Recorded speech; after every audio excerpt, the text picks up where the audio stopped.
We have a treat for you tonight. The Newberry Elementary School Choir, led by Mrs. Short, correct, is going to make a presentation to the commission to kick off our meeting. We're going to get that started before we even go into approval of the agenda. So with that, I will turn it over to Mrs. Short. Thank you. Thank you for inviting me.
Thank you, guys.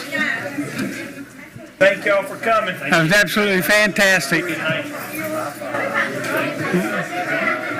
We'll go ahead and send We'll get the mayor for the little guy. Oh, yes.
Don't talk so loud. testing, testing. And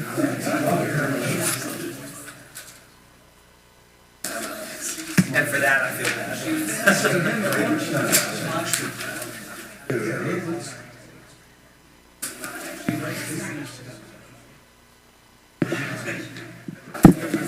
We're all good to go?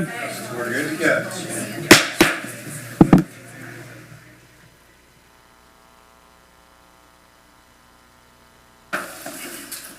Call this meeting to order. This is the Newberry City Commission. I need approval of the minutes as published. Motion? Second. Yes. I have a motion and a second. All those in favor signify by saying aye. All opposed? Passes unanimously. For invocation, we have Minister Marcia Lee. Is she here? Don't see her.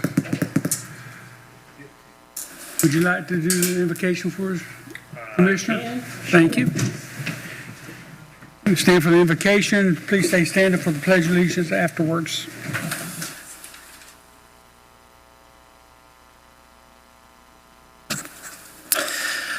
Let's bow our heads. Heavenly Father, thank you for this day. Thank you for this glorious country, state, and city that we live in. Thank you for the sacrifice of your Son, Jesus Christ. As we enter into this season of holidays and Thanksgiving, we remember the birth of your Son. We can only imagine the things that he had gone through for the betterment of us and for the sacrifice of us. He has sacrificed everything, and now he is seated next to you. Father, we only thank you. We ask your blessing over this meeting. We ask your blessing over this community as we move forward, when we have you in mind, as we make our decisions tonight, as we interact both positively and negatively with each other. When we do it with respect, with you in mind. We thank all these things, and we appreciate all these blessings in his name, Jesus Christ. Amen. Amen.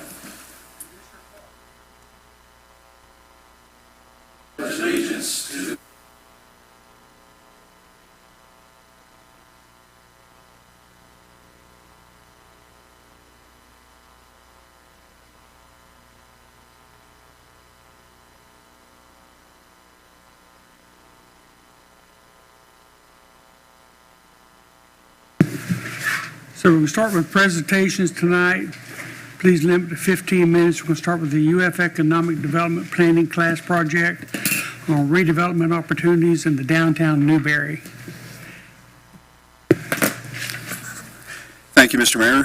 I would like to introduce, and I'm going to say this wrong, Professor Abhinav Alexandra, who is an associate professor of urban and regional planning at the University of Florida. His class in economic development planning took on Newberry downtown as a class project this semester. In addition to being a professor at the University of Florida, he also happens to be our very own senior planner, Uma's husband.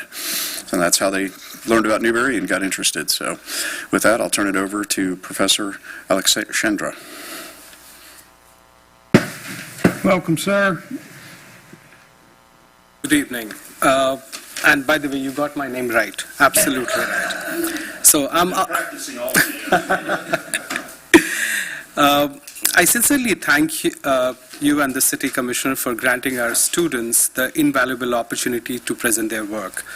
The support and encouragement means a lot to the students and broader educational community. This experience will undoubtedly contribute to the students' personal and academic growth, allowing them to showcase their talents and dedication to the betterment of our community. So this project resulted from a conversation with Brian and Uma at Florida APA conference in September, early September. And I was amazed by I met Brian for the first time. I was really amazed by the remarkable passion and dedication Brian showed while discussing, in general, Newberry. Forget about the future of Newberry. You know, his eyes always lit up whenever he heard a decent idea applicable to the Newberry.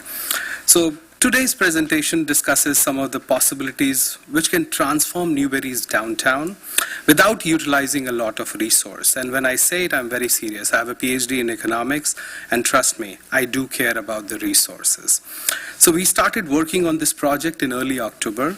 My students only had 6 to 7 weeks to complete what should have taken at least 16 weeks with focused work. They have worked day and night on weekends and have successfully navigated the complexities in general what we have in urban planning. Their energy and dedication were contagious. And again, I thank you for the commitment to fostering collaboration between the city and the educational institution, and we are honored to be part of this engagement. I'm going to take the names of the students who worked on the project.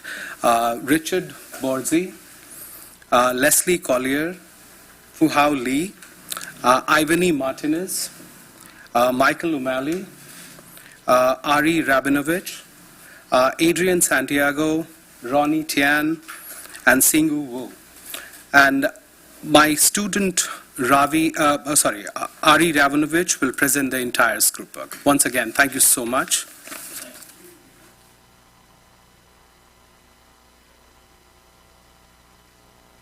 Good evening. Guarantee you I won't top the previous presenters, but I will do my best. My name is Ari Rabinovich. We are the Master's Economic Development Planning class of the University of Florida's Department of Urban and Regional Planning. I thank you very much for taking the time to hear our presentation today. Today we'll be reviewing a development proposal for downtown Newberry.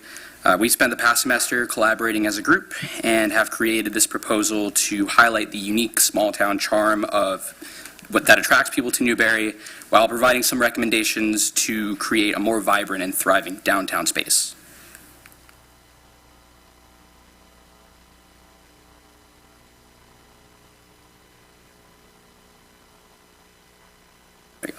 All right, so here is the discussion framework for today. We'll be going over some background and data. We will review our objectives and strategies. We'll provide some case study examples of downtowns that have succeeded, go over some summaries and next steps, and conclude with thank you and summary. So Newberry is a beautiful and growing community with rural charm that blends with a rich cultural heritage and scenic natural landscapes. The close-knit nature of a small town is a key part of what makes Newberry so great. Newberry is home to unique preserved historic buildings and diverse local businesses. Through the joint efforts of the City Commission, the Planning Department, and Community Redevelopment Agency, beautification and development projects can take advantage of existing resources to amplify the advantages of living and visiting Newberry today. With rapid growth of over 1,200 new residents in 2021 and 4,000 homes planned over the next 50 years, how do we address the changing needs of a growing population? So where we are today, Newberry's seen many changes in its history. The economic profile has changed from mining and agriculture to retail, healthcare, and food service. And that diversification means new businesses, entrepreneurs, and visitors who are drawn to a growing market. Today, Newberry stands at a pivotal moment. While that influx of businesses would bolster the city's economic growth, it also necessitates thoughtful planning to ensure that it's sustainable. The challenge lies in balancing the preservation of Newberry's heritage and character with the need for modern infrastructure and amenities. That balance is crucial in maintaining quality of life for our neighbors while attracting new investment and visitors. So today the population of Newberry is, 2021 was 7,261. It experienced steady and slow growth from 2011 to 2020, and in 2021 there was a significant increase of about 1,200 residents, which is almost equal to the growth of the past 10 years. The 2021 population pyramid shows an even distribution amongst age groups with a median age of 36.3. And another stat about Newberry today, currently very few commuters both live and work within Newberry city limits. There's about 3,500 who commute into Newberry for work, 3,000 approximately who live in Newberry but commute out, and around 224 who live and work in Newberry. So we keep these numbers in mind as I'll move forward and think about how can we capture some of this commute traffic of workers from adjacent cities. Here are some of our resources that we have access to. That includes a $500,000 community redevelopment agency fund, city-owned right-of-ways and parcels, some tax increment financing opportunities and grant funding for facade improvements. Projects that are in progress include the Louis Forte sidewalk improvements and the stormwater management basin infrastructure, FDOT corridor projects, and a microbrewery request for proposal, as well as some mixed-use zoning code rewrites. And now I'll go over our objectives and strategies, so we'll shift gears a little bit. So first we have the objective of addressing existing needs of existing businesses. We'll propose some landscaping, hardscaping, and streetscaping improvements. To capture that traffic, we'll propose a downtown central gathering space. To address future growth, we will encourage the best use of land by discouraging off-street parking in downtown. And to strengthen and give back to our current community, we'll propose a park, some sidewalk improvements, and a microbrewery. Here you can see our proposed development area. Number 1 there is a parcel in the center of town. 2 is along the CSX railroad corridor. And 3 is the Public Works compound at the edge of the historic district. So we'll move into those objectives and strategies and start with addressing the needs of existing businesses through some landscaping, hardscaping, and streetscaping improvements. How do we meet the needs of business owners? While different types of businesses have varying needs, all rely on visibility and foot traffic. Stores need shoppers who want to stop by, and we've identified some beautification improvements that could bring about that result, which include sidewalk widening, green infrastructure, low-impact development landscaping, pedestrian safety improvements, public art, and some street furniture like benches and shade structures. And here I've identified a key corridor, an intersection of Highway 41 and Northwest 250th Street and Newberry Road. These are some illustrative renderings of some improvements that we could make. Envision a pedestrian safety device like guardrails, crosswalk beacons, a painted crosswalk, some landscaping along the corridor, benches. Over to the side there, you can kind of see a pickaxe statue to commemorate the mining history and a commemorative plaque. Another look at that intersection, as well as a watermelon statue to commemorate the 78-year Newberry Watermelon Festival, as well as some additional hedges, a water fountain, and a wall mural. And lastly, along with those pedestrian safety improvements, crosswalk paint, and murals, here you can see some median landscaping to divide the traffic. These kind of beautifications are a catalyst for economic growth.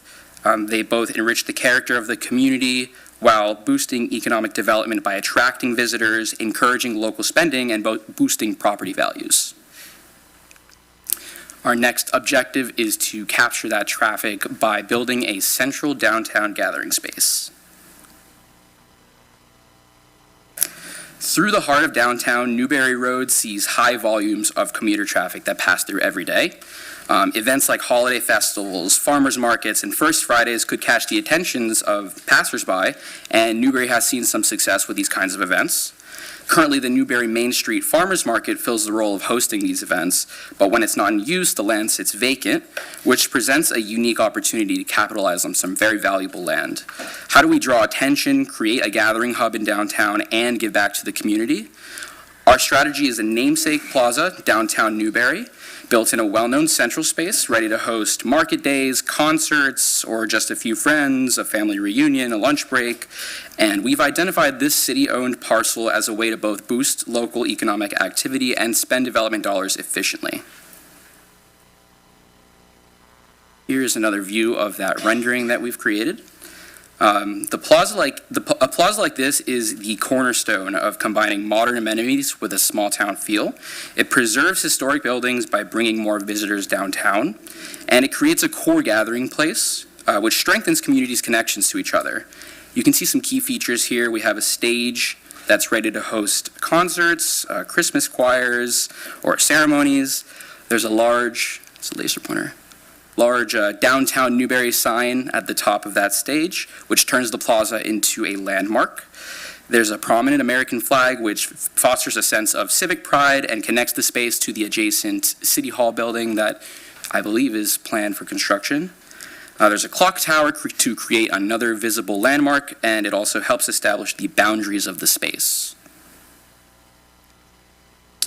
Here along Northwest 254th Street, we envision a key development corridor, which begins with the restaurant that's proposed to be constructed at the site of the historic cold storage building. From the plaza, visitors will be able to walk along 254th Street to access the best amenities that Newberry's downtown has to offer. The space can also be blocked off where larger events can host things like food trucks. And here's another look at that stage and the outdoor seating and water features. You got tables, chairs, umbrellas that invite people to sit and relax, and water features that are open for kids to enjoy. Next, we're going to move on to addressing future growth by encouraging the best use of land and discouraging off-street parking. A growing Newberry population places additional stress on existing infrastructure. We can anticipate this challenge and plan ahead to preserve Newberry's charm and make the best use of the space that is available. One way to achieve this is for off-street parking requirements to be lifted. On-street parking should be prioritized instead, and a downtown municipally owned lot could be acquired to help offset some of that parking demand. The parking lot could be upgraded to a garage if demand required it in the future. Here you can see the Florida Department of Transportation proposal that is proposed along eastbound State Road 26, which is Newberry Road, and then another one-way along Northwest 1st Avenue heading west.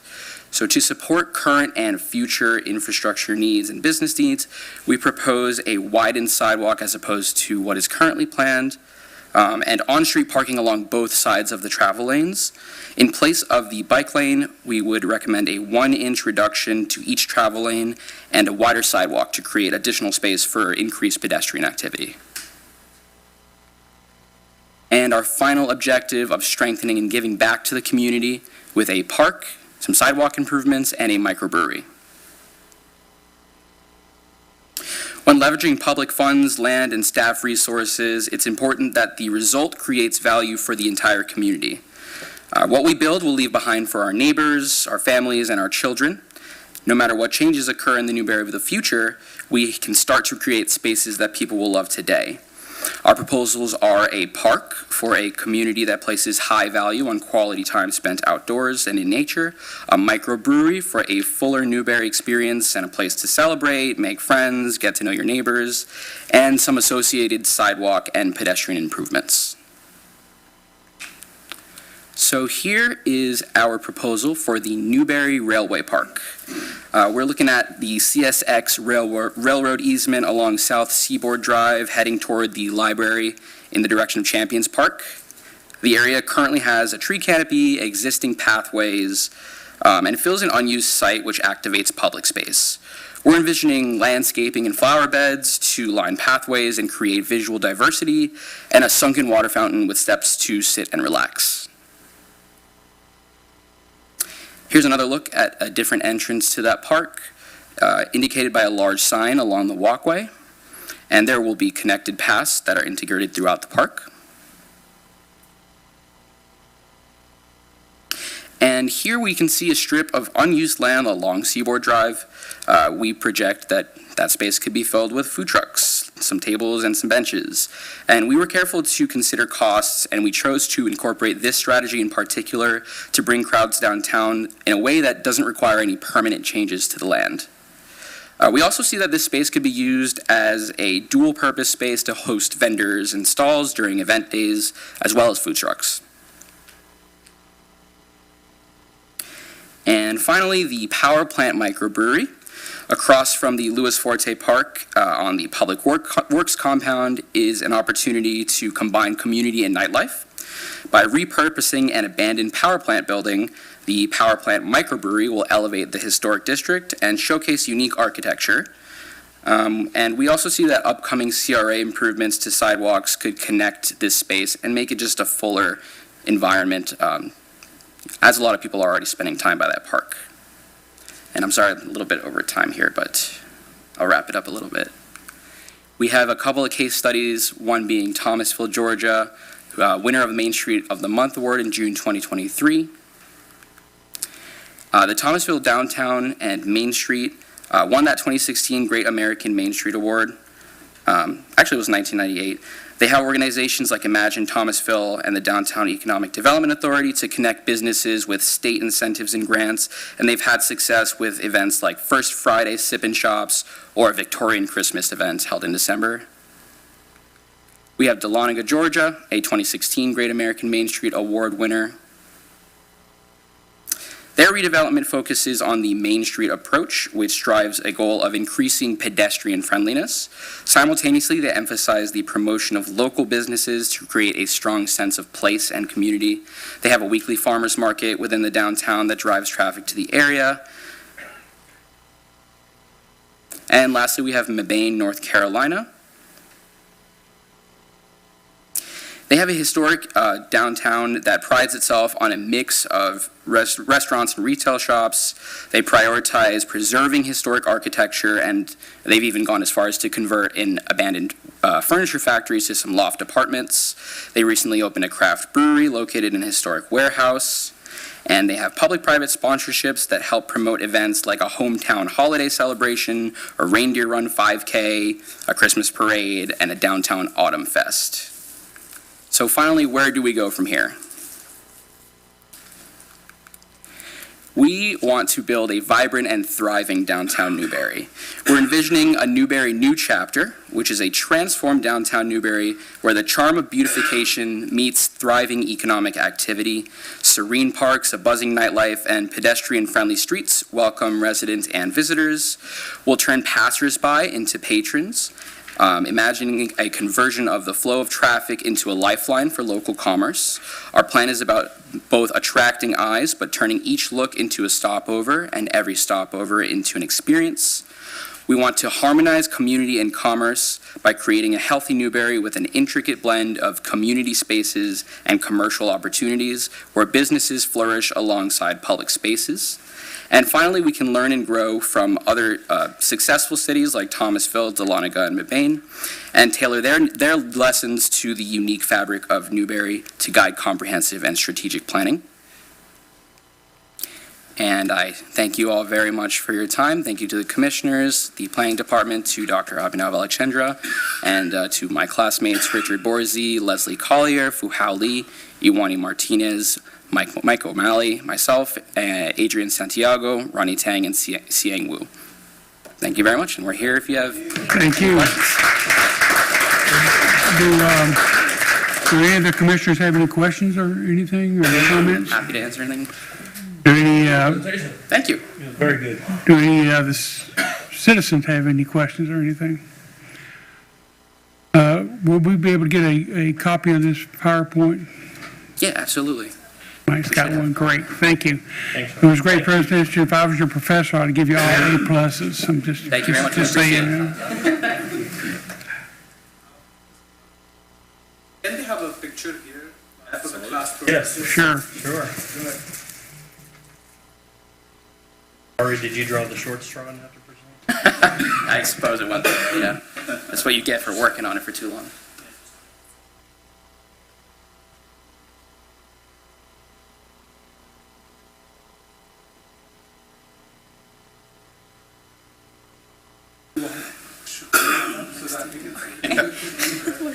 Can't see if you don't stand up. You're going to need to explain in the photo that I'm not a student. I get confused all the time. Taller person to do that, John.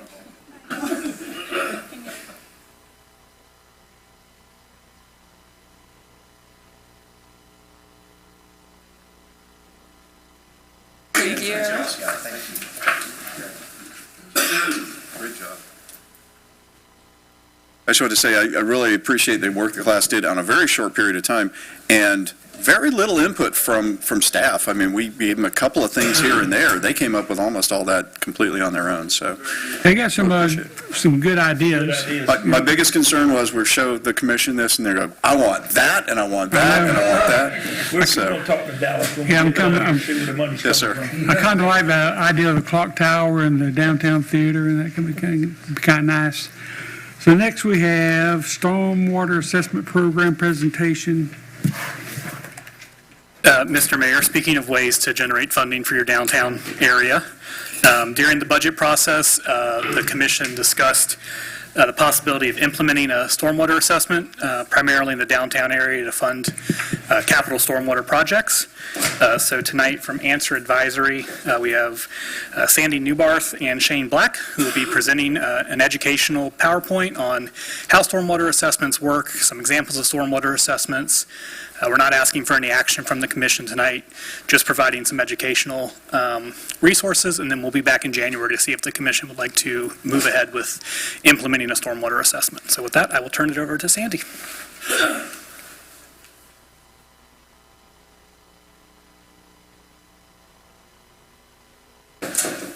Good evening, Sandy Newbarth with with Answer Advisory, formerly known as Government Services Group.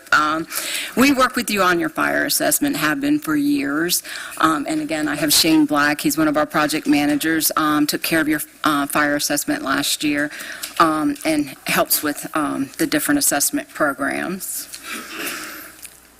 So just to give you a little background overview of stormwater programs throughout the state of Florida, this is not something new. There are over 170 of them throughout the state of Florida. The Florida Stormwater Association puts together every other year. They do a survey, a voluntary survey of the different jurisdictions throughout the state of Florida. And based on the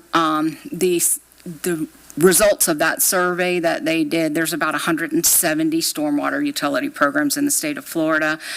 The Supreme Court has upheld the validity of a stormwater assessment program for years. There seems to be more support for a user fee as opposed to paying for it by ad valorem. And stormwater is very expensive. The TMLDs and the different numeric loading criteria that's imposed by because of the environmental impacts is very costly. And so a lot of jurisdictions have had to move to this funding source to pay for stormwater.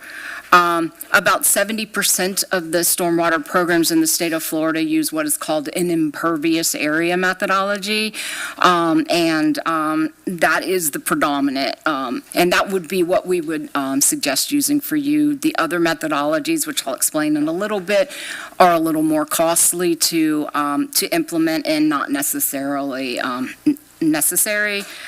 Usually, an equivalent residential unit is used to compare the general runoff based on the single-family sized house compared to other types of properties throughout the jurisdiction. The average monthly rate is about $8.05, or they generate about $97 a year. That's usually about the cost, the rates, and it generates about $4.7 million. That being said, if you were to implement a $96 rate in your city, you would not generate $4.7 million. You just don't have the population, so it's out of the whole 170 that they surveyed. And some of the nearby programs that you have here in Alachua County, the county actually does have a stormwater program. We helped the county to develop it, and we maintain it annually for them. The city of Gainesville has one too. I believe the city of Gainesville's is collected on the utility bill, and the city of Alachua has one. It's a very small, localized one. I think there's about 23 parcels, which would be something similar if you decided to do this for your CRA area. It would be a localized area, not necessarily citywide, although you could do a stormwater citywide. So again, just like with your fire assessment, what is a non-ad valorem assessment specifically to stormwater? It's a charge imposed against property to pay for stormwater services. It's not statutorily driven, it's case law driven, which says that there's two prongs to be a legally defensible stormwater program. You have to first, it has to benefit property. The courts have said stormwater does benefit property. And it has to be fairly and reasonably apportioned. It has to make sense how you spread the cost of providing stormwater services to the properties. The key components to developing a stormwater assessment program, you have to first look at the benefit area. You have to identify what parcels benefit from the stormwater services. If you're only looking at it for the CRA area, you would look at the parcels that benefit from where you're going to be improving the stormwater facilities in the CRA area. You have to identify the services that are being provided, again, in your case, to improve the infrastructure in the CRA area. Could be a capital, localized property. You develop the methodology, what's the fair way of spreading the cost around to the properties that benefit, and you develop the budget. How much does it cost to do that? The benefit area, again, it's important to understand who's getting what services. So by identifying, it can be citywide if you decided to do the stormwater operation and maintenance services. Typically in city situations, when you're focusing on certain capital infrastructure needs, it's more of a localized benefit area. Apportionment methodologies, again, impervious area, looking at the hard surfaces that keeps the rainwater from running immediately into the groundwaters is predominantly used. It's what we would recommend for Newberry. There is a impervious area methodology. We've worked with the city of Palm Bay has one. It does take a little bit more engineering analysis, and it's a little more costly to do that. And typically that's if you want to capture the runoff that's from vacant land parcels. And then a per parcel, sometimes governmental agencies want to get something going, and they don't necessarily have the money to do the full out-blown study, so they say on a per parcel basis to do the study and the analysis. Each situation is different, and again, it's based on what you're going to use the money for and who's going to benefit from it. So the impervious area methodology, again, is what constitutes hard surfaces that keeps water from running immediately into the ground. Buildings, rooftops, driveways, parking lots, things like that. The water doesn't go immediately into the ground. It's impervious area. And usually impervious area methodologies that are developed is based on the average runoff that's associated with a single-family residential parcel, and you create equivalent residential unit, equivalent stormwater unit to measure the comparisons. Again, this is, so when you're trying to get your ERU or ESU value, you look at the runoff associated with the average single-family house, and that would be for the building footprint, not the square footage, but the building footprint of the house, plus the additional impervious area to see what the ERU value is.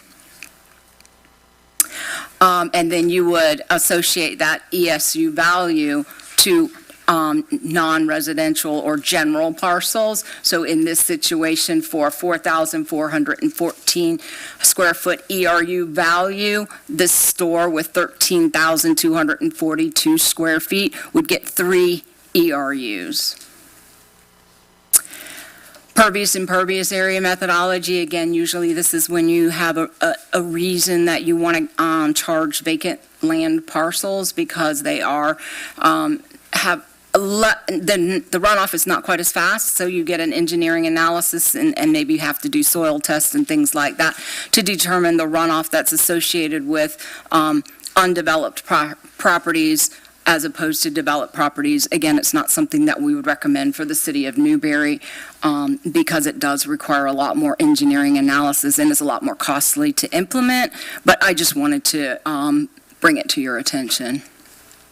So the typical rate categories when we develop a stormwater program is we have single-family residential. That would not be apartments because apartments typically have other type, they can be up instead of out and different makeups. But single-family residential and mobile home parcels where the mobile home is attached to the property would be one rate category. You can either do it based on a per dwelling unit basis, based on the average size of the single family, the runoff associated with the single family, or you can do residential tiers to provide differences for small, medium, and large houses. Condominiums, I don't know that you have any condominiums. Usually it's proportionate share. You look at the condo complex and you see how many ESUs are associated with that condo complex and then proportion them to the individual condo units. And then general parcels. Anything other than single-family residential would be based on their actual impervious area. So you measure the impervious area on each general parcel and then divide it by the ERU value or ESU value. Role development, we start with the property appraiser's data, which is the same thing we do with the fire assessment, and we look at the benefit area and see what parcels are associated with that benefit area. We assign them to rate categories, again, single family or general parcels based on their Department of Revenue use codes assigned by the property appraiser. And then we determine what needs to be measured, what doesn't need to be measured. We would measure a sample size of the single family to determine what that ESU value is, what that billing unit value is, and then we'd usually measure all of the general parcels. Again, this is the impervious area field work. You get a sample size of the single-family residential parcels. You'd measure all the condo complexes, and you'd measure all the general parcels. Then you take and you develop your rates, the ERU rates or ESU rates based on the budget. You can do the current level of service, an enhanced level of service, or specific capital projects that need to be funded through stormwater. Again, I think that's what you're looking at doing with your CRA area. And then you see how many ESUs are associated with each rate category. You add them up and then you divide it into the budget. And then from that point, it becomes a math problem. But it's getting the pieces to that math problem, which is the work that goes associated with this. And then, like I said, you can do single-family residential tiers where a small house pays something less than one. The medium-sized house, which would be the bulk of your houses, would pay one, and your large houses would pay something more than one, and it would be based on that sample set. General parcels would take all of their impervious area divided by the ESU value to determine how many ESUs are associated with that parcel, and then times the rate for that parcel's charge. You can also have credits and adjustments. You can develop a mitigation credit policy. What that says is it says if a property has has an on-site system, stormwater system, that they maintain at no cost to the city, which helps to offset its runoff or the burden that is placed on the city's stormwater system, they may get a credit. It would be based on what was determined fair and reasonable based on their reduction in the burden placed on the city system.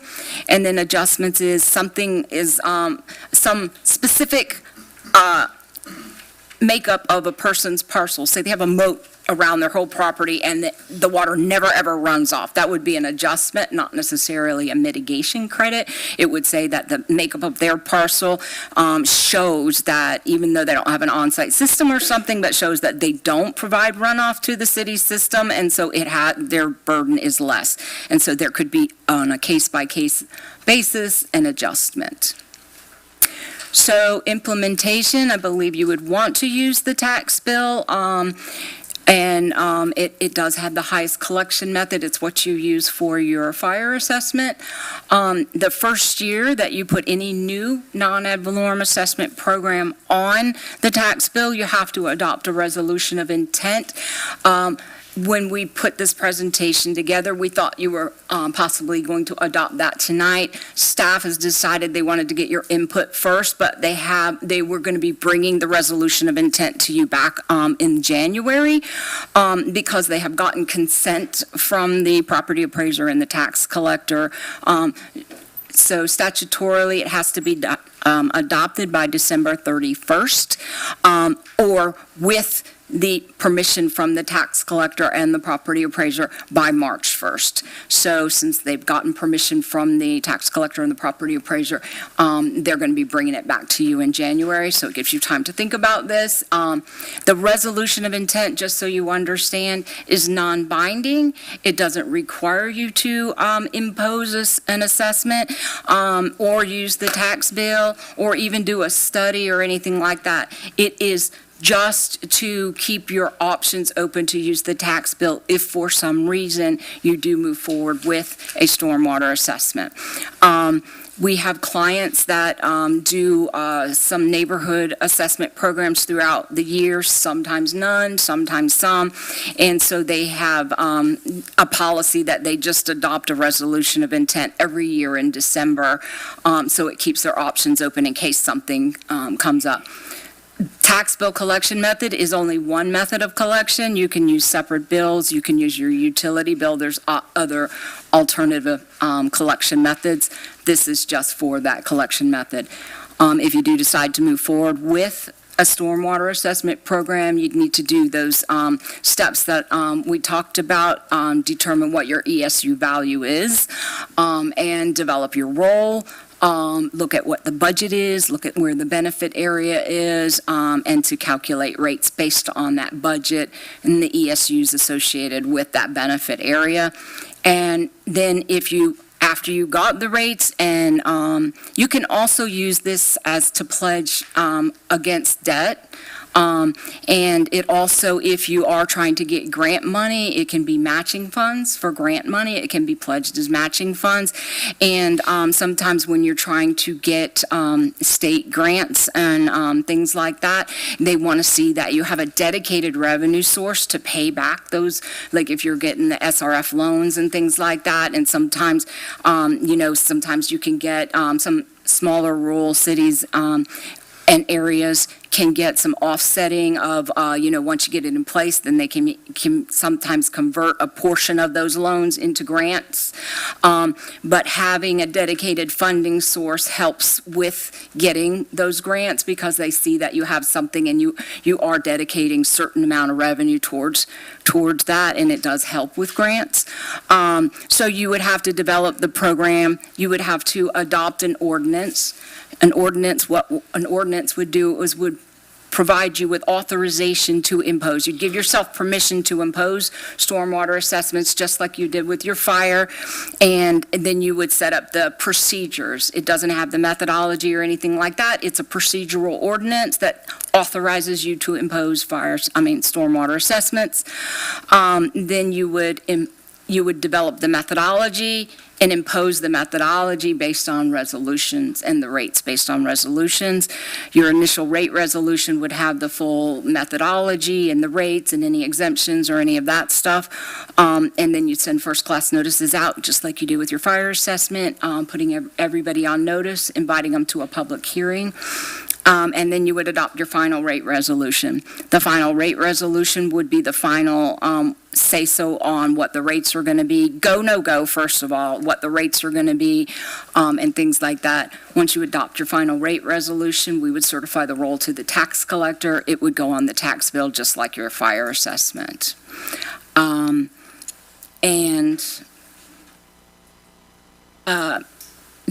that's what it would be. I mean, it's similar to the implementation is similar to your fire, and you would probably, year after year, it's an annual decision, so one commission can't bind another commission, so it's annually decided what the rates are going to be. Happy to answer any questions if anybody has any. Commissioner Farnsworth.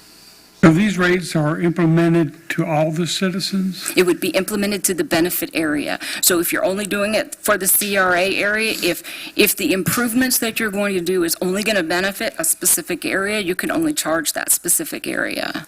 So if you're going to implement one citywide, and you're going to use it to, I don't know how you fund your regular stormwater services that you provide citywide, but you could implement one citywide, but it would have to be to fund the citywide stormwater services. Okay, so as a scenario, if someone decides to build a building behind the doctor's office over there in that parking lot, and they want to build a building and they need stormwater for that. First of all, we had to identify an area owned by the city that stormwater can be run off to. So it's going to depend, that's going to depend on your land development code. If a new building is going to go up, I am sure your land development code has some checks and balances in place that says in order for you to put this in here, you've got to have this holding pond, or you've got to do this. I'm assuming that's what your land development code has. Yeah, so that would have to be met. This would be something other than that, like for your CRA, I think you need improvements for the stormwater infrastructure. So this is the infrastructure that's already there, or if you need to put new infrastructure in because you have a certain area that floods all the time. So if you have neighborhoods that flood and you need to put some infrastructure in there to reduce the flooding, so then that would be that benefit area. You couldn't charge the people on one side of town, you're fixing their flooding problems over here, but you're charging these people over here to fix their problems. That would not be fair and reasonable. And I think Dallas has something to add to that. Yes, sir, Mr. Mayor. The purpose of this specific study, if the commission goes forward, is just the downtown CRA area, because that was the commission's concern, is that there wasn't enough stormwater capacity in the downtown for future growth. So this specific study, we're just looking at the downtown area. So a person who lives out on Southwest 46 wouldn't pay a stormwater assessment because they're not benefiting directly from the downtown. In your hypothetical, Right. they would pay the assessment, and they would not have to pay for figuring out how to get their stormwater off-site and how to handle it all by themselves. Because that's what prompted this, is in our historic downtown area, if any new building wants to come in, they have to figure out how to pay for all the stormwater needs themselves. And there's not enough left land down to make that cost finance, what's the phrase, feasible, thank you, right? Financially feasible. So it's much better for us to collectively figure out how to do this. So they would pay the assessment, and their stormwater would be taken care of. So where would the impervious area be? I came in late and I apologize. Did we project any maps about what the boundary is yet? That's still to be determined. That's still So to be determined. there is a separate study going on, separate from what Answer's doing. That's an engineering report to show us what stormwater we actually need in the downtown area. So that report and study is ongoing. Once that's finished, we'll give it to Sandy, and she'll know exactly what sort of stormwater we need in our downtown area and how we can fund it. remember, the state also has to have stormwater, and that's been part of the big Right. delay working with the state is what's the state going to do with their stormwater? But like, on 45, they have stormwater on 45. They have a drainage system. Who would build the drainage system for this? Who would pay for that drainage system? If I have to have a way of draining that water off to the impervious area, who's going to pay for that? I mean, I think Right. on-site, Mike, you want to take on-site is them. You got it. You sound like you're doing just fine. On-site is them. So they, from their property line, they're responsible to get it to the drain. Okay. What we're figuring out is how to create that drainage system to then take it to where we want it to be. And who would be paying for that? Well, that's where if we have the That's funding this. source, we will go out and dedicate that and say, okay, this is how much we need to get off. And then we'll turn to our money guru over here and say, how's that? How are we going to fund it? Because your stormwater infrastructure as it sits now is at capacity, so it can't take any more runoff. So as somebody wants to build, it makes it harder for them to build because they would have to somehow deal with their stormwater, or it's going to overburden the city system. So if you expand the city system, you can have more growth. Yeah, I understand that part, but what I want to be sure is that the citizens are not paying for stormwater that's going to benefit a business, that business should be No. paying for They No. will. They'll be paying. themselves.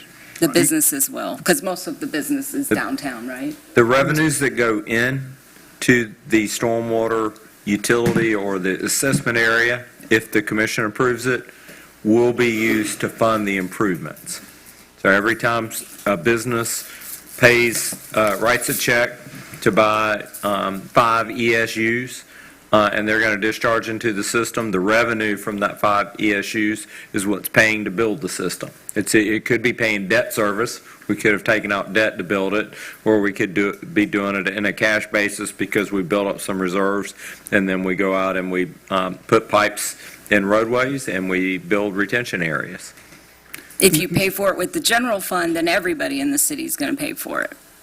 But this Right. says, hey, you're creating this, we're fixing this problem for you, so you benefit from it, so you pay for it. Okay, yeah, I mean, I need a lot more information, especially as to where Yeah, these, when we get that study from the Retention pond engineer. and That's like a 10-step question, and we're still on the number 1 question. So we got to figure out, can we do the assessment? Then we got to have the boundary for the assessment. And Dallas, you've been trying to Yes, sir, Mr. Mayor, I help us just with some wanted of to, this. currently, the city doesn't have any dedicated funding source for stormwater. However, if we implemented the stormwater assessment, you'd have that pool. In your downtown area, you also have the CRA pool, and then I don't get a vote, unfortunately, but in my mind, you'd have the CRA, the stormwater assessment, and private contribution from the developer to offset those costs. That makes sense. yeah, I mean, would that be enough to cover the cost of implementing the whole program, though? I mean, if you have 1 or 2 developers that are going to develop, are they going to be able to pay for everything? If nobody else decides to do any more development downtown, and you have just a couple of them that are doing it, are they going to have, is there going to be enough revenue there to cover all of the I expenses? think we'll know the answer to that question as we get further down the line. We need to know what it's going to cost. We need to know where it's going to go. We need to know that. Then we need to figure out, then we can work backwards to figure out what the assessment Yeah, I needs to mean, be.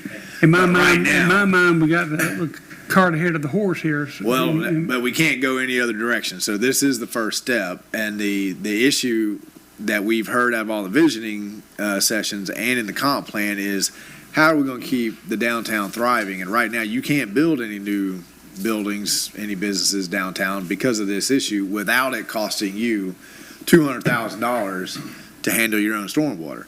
So it's kind of a choke point right now. So in order to get to the questions that you want to get to, we got to work through this process to get enough information so that we can then break down what the numbers are. We may get there and say, well, but right now, it is a choke point because I'm not going to buy this house over here and tear it down to build a new building downtown because there's nowhere for me to do stormwater and it's not big enough space. So we're at Yeah, an impasse Yeah, right now, I can only think maybe a couple places that you would even that have. that we could even build anything right now. Right. And once we get this question answered, because we got one, that prompted the question. That's not fair for them why do they have to spend $200,000 to deal with their Exactly. water, right? And that led to, well, maybe that's why we don't have any other ones coming, because they can't afford the stormwater. Commissioner Martin? It's kind of a similar question. I don't think it's really our responsibility to socialize the cost for the one business over everybody else that's in the CRA. And is this a similar thing that was framed as a rain tax on the county, that the county passed? Yes? I don't know. Okay. I didn't hear that term, so.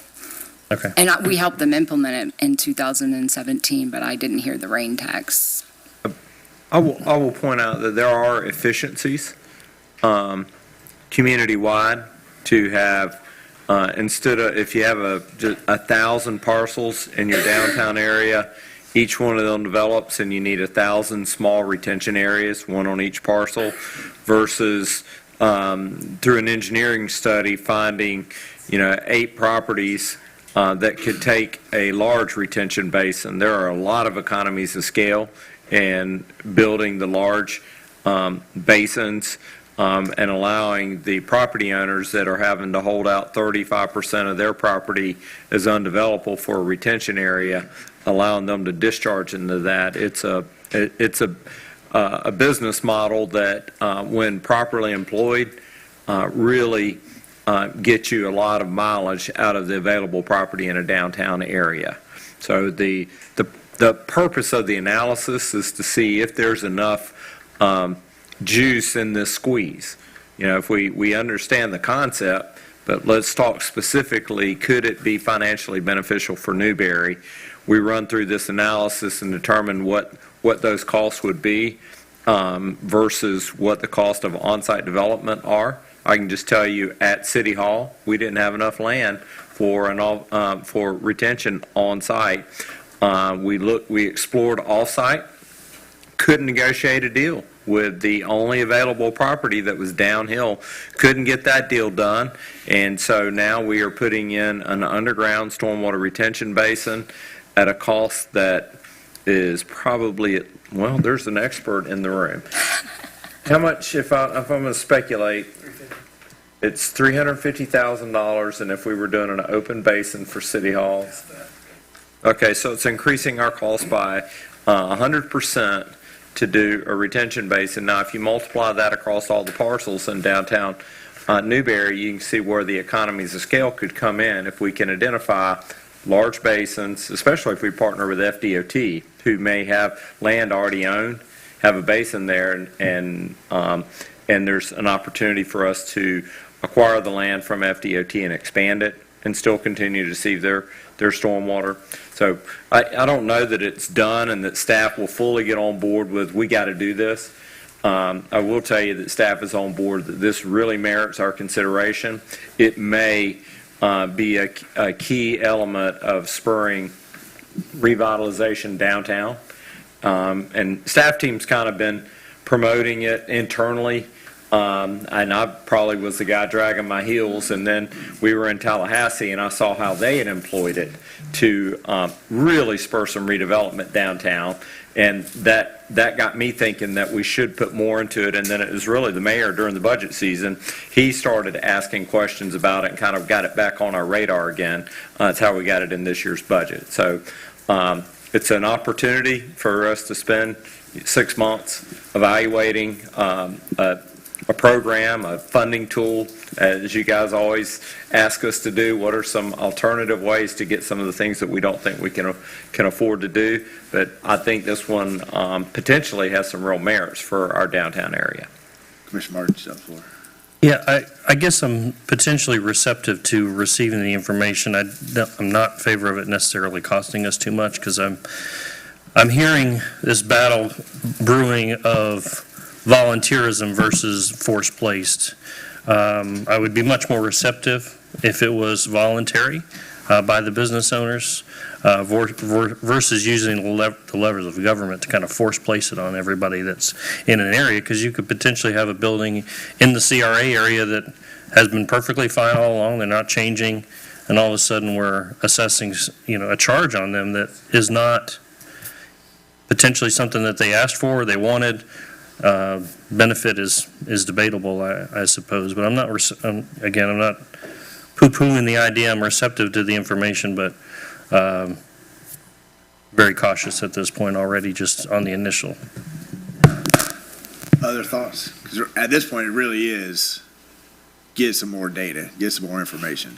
Commissioner Farnsworth? Yeah, I mean, I'm receptive, I'm like Commissioner Martin, I'm receptive to the information. I'm not so sure that I'm 100% for it, and it's kind of odd that we aren't able to find any property for our own drainage, but we're going to be able to find property for other businesses' drainage. It doesn't. Well, I mean, I want to respond to two things. One, I don't think that's a fair statement, because there's two separate things we're trying to do. If we move forward with this, what we're trying to figure out is how do we work collectively to get everything off to a handful of sites. The problem that the manager is talking about is the same problem that all the new businesses will have. When you're solo on your own, you don't have the benefit of having the option to work collectively and say, okay, well, I can move this from over here and I can move that over there. That's kind of where we're at right now. So it's not that we can't find collective. If we move forward, we can absolutely figure out, okay, working all together, we could put this over that way, we could send that over that way. But right now, we're flying solo. And that's kind of the point here, right? That's what initiated, because this isn't really my idea. This was just questions that were generated. If I am a business, and let's say the Lions Club wanted to sell their clubhouse and they wanted to sell it commercial, that spot is so small that you probably couldn't fit business, parking, and stormwater there. So what is that? That just means that nothing happens, right? So that means the downtown stays exactly like the downtown is right now, which is exactly the opposite of what people are asking, right? Like, how can our historic downtown thrive? But there's two frames of thought there. So if we continue to work individually, then we're going to hit a roadblock, right? And the one application that kind of spurred this questioning, you're going to hit that roadblock as soon as they find out what that bill is to have their own stormwater all by themselves. And it may derail the project, as it could have derailed our project, right? The other thing I want to respond to is, now I lost my train of thought. It really was that one business that prompted the line of questioning. We're not here because of that one business. I think that we have a business that's on the docket right here that may run into some stormwater issues when they go to repave parking lots and those kinds of things that would also benefit. I think that any business here that goes into remodeling or adding on is going to have this issue. I think Commissioner Martin's making a great point about existing businesses and if their stormwater needs are met, are they exempt from this? How do you do that? I think that's an interesting point to consider. But again, we're at the beginning stages of this. We recognize a problem, that it's unfair for each business to have to figure out $300,000 of stormwater. Can we work together on our downtown? And a lot of the questions that we have, we just won't know until we run some more data. Commissioner Farnsworth? I'd never considered the Lions Club to be part of the downtown, but I guess right where the sign is. I guess we have a different. I look at that spot all the time. We're about to repaint it. I'm thinking, man, how many times can you repaint this trailer? My grandma gave out shots after World War II. That was the hospital. I took shots. You took shots in that? It was after World War II and before Vietnam. So. Any other questions about this? I'm seeing that we should get more information. Sleep on it, think on it, bring it back. Is that all staff needs for tonight? Okay. Excellent. That moves us to public announcements. I'd like to, before anybody else jumps up, I'd like to ask the captain if he would come down and give us a little update on something that is of pressing concern to the whole town. You know, it's Yes, Mr. Mayor, thank you. Commissioners, Jason Levy, Alachua County Sheriff's Office.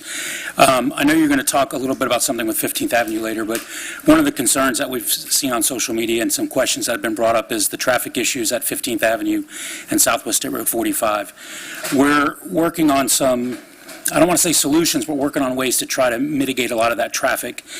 A lot of the comments that have come up have either been the school's too crowded, Newberry is allowing too much growth. Folks, I'll be honest with you, our concern at the Sheriff's Office is not a matter of how we got here, it's just we're here.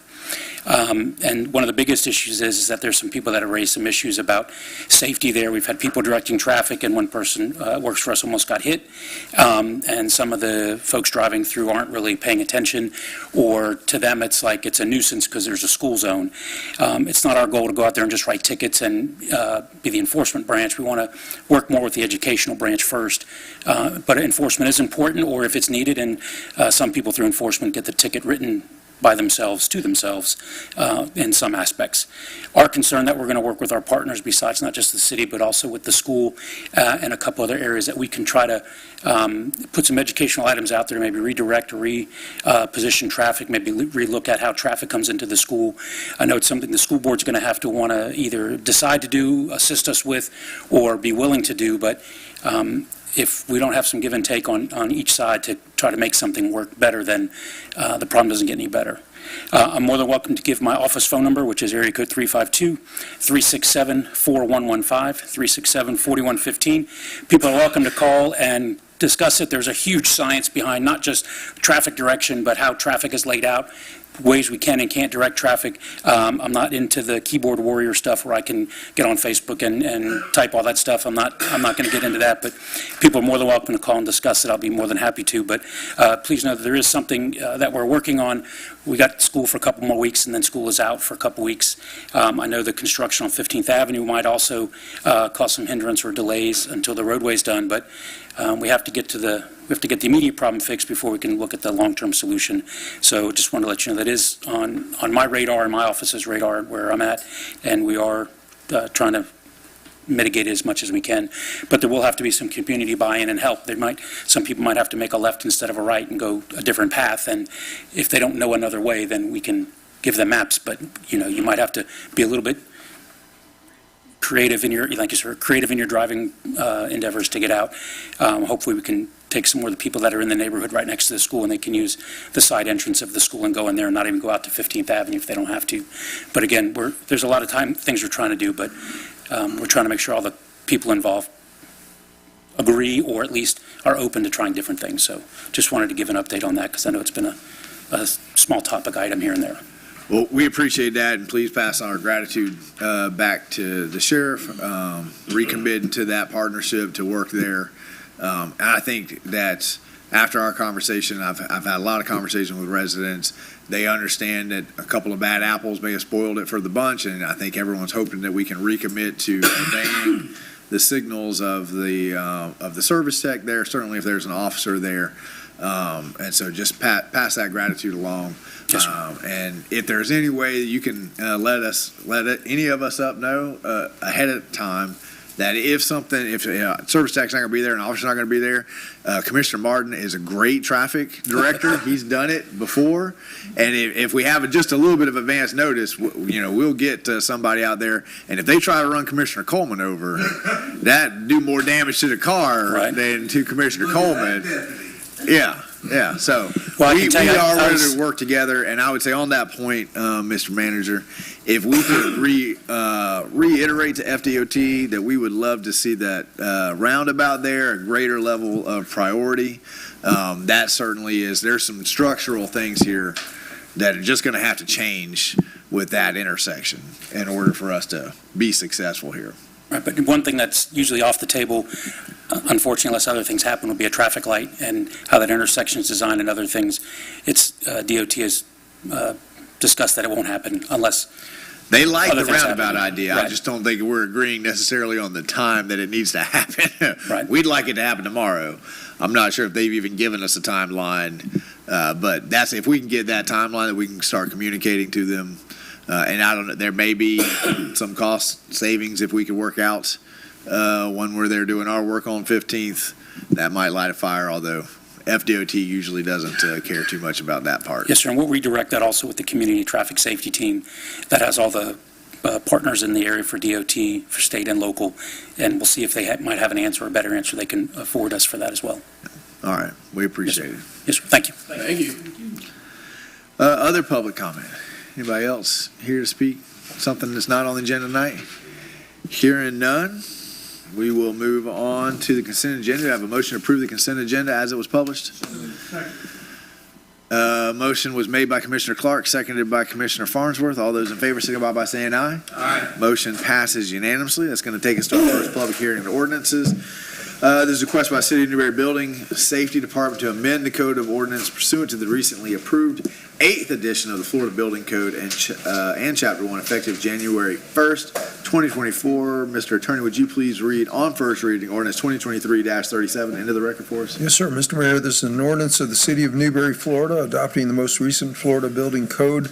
It was published by the state of Florida, amending City of Newberry Code of Ordinances, Part 2, Chapter 14, Article 2, Sections 14-35 and 14-36, repealing all ordinances in conflict, providing an effective date. The appropriate motion is pass ordinance number 2023-37 upon its reading by title only.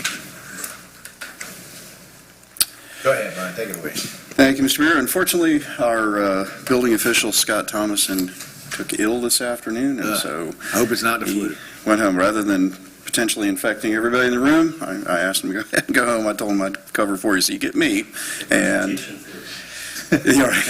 could be.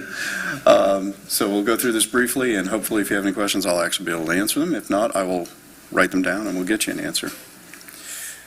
So basically, while we're here, the latest edition of Florida Building Code will become effective on December 31st. Every 3 years, the Florida Building Commission adopts a set of revised codes that establish minimum requirements for things such as permitting, plan review, and inspections. And in addition to the standard code, local jurisdictions may adopt additional administrative requirements by amending what's called Chapter 1 of the Florida Building Code, which we are proposing.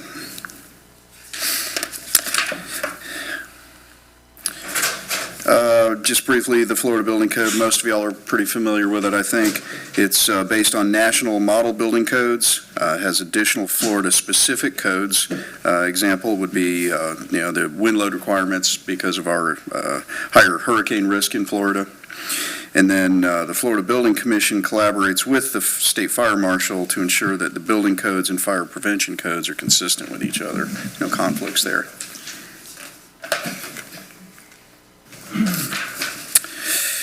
Code's comprised of 9 volumes that cover pretty much every aspect you can imagine of the construction process: plumbing, mechanical, fuel, gas, existing buildings, residential construction, etc. It also adopts the National Electrical Code and thousands of additional standards. Are you going to go through those one by one? If you like, we'll pull them up. In 2014, the city did adopt a modified Chapter 1. This amendment proposed tonight will update that previous Chapter 1, but it'll also allow the city to waive permitting on accessory structures of less than 150 square feet.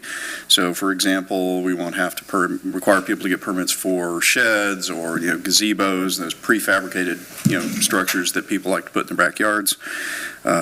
Under 150 feet or under will no longer require permitting for that. They still have to meet the setback requirements, just don't have to get a permit. It also adopts some city-specific requirements that were recommended or requested by Public Works, such as backflow preventer testing, requiring dark sky-friendly lighting, which was an initiative of the commission, and then traffic-related clean-out covers if they're in the driveways, so you can run over them and it won't break.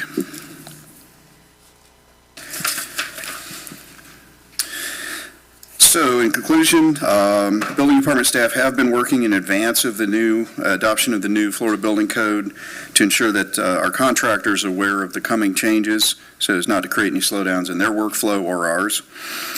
Proposed amendments to Chapter 1 will also provide for automatic adoption of new editions of the Florida Building Code without having to bring it back before the commission for approval.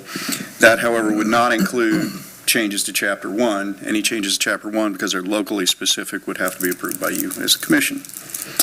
And with that, staff's recommendation is to approve ordinance 2023-36 on first reading. If approved, on first reading, it'll come back January 8th for adoption. Questions? I have a motion from Commissioner Martin, second from Commissioner Coleman. Any comments or questions on the motion floor from the dais? Just following state law and comments or questions from the public. Seeing none. Judy there's- Miss Judy. Okay, I'm probably in the wrong place.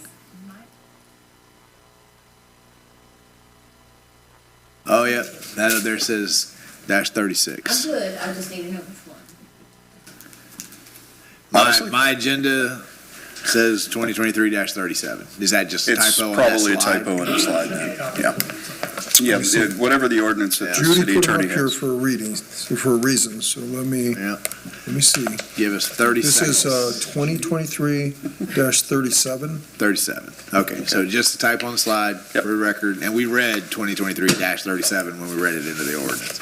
So, okay, I have a motion by Commissioner Martin, seconded by Commissioner Coleman. No questions. All those in favor signify by saying aye. Aye. Motion passes unanimously. Thank you, Miss Judy.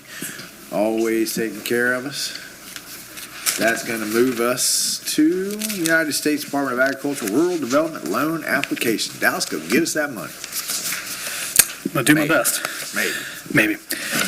Mr. Mayor, City Commissioners, in our ongoing quest to secure funding for the wastewater treatment plant, staff is preparing a USDA loan application. As part of the USDA loan application, we had to complete a preliminary engineering report. Part of the USDA's requirements is that we provide the public an opportunity to hear and comment on the proposed project and preliminary engineering report. So with that, I'm going to turn it over to Justin DeMilla, who is the senior principal engineer for Woodard & Curran, who prepared this report.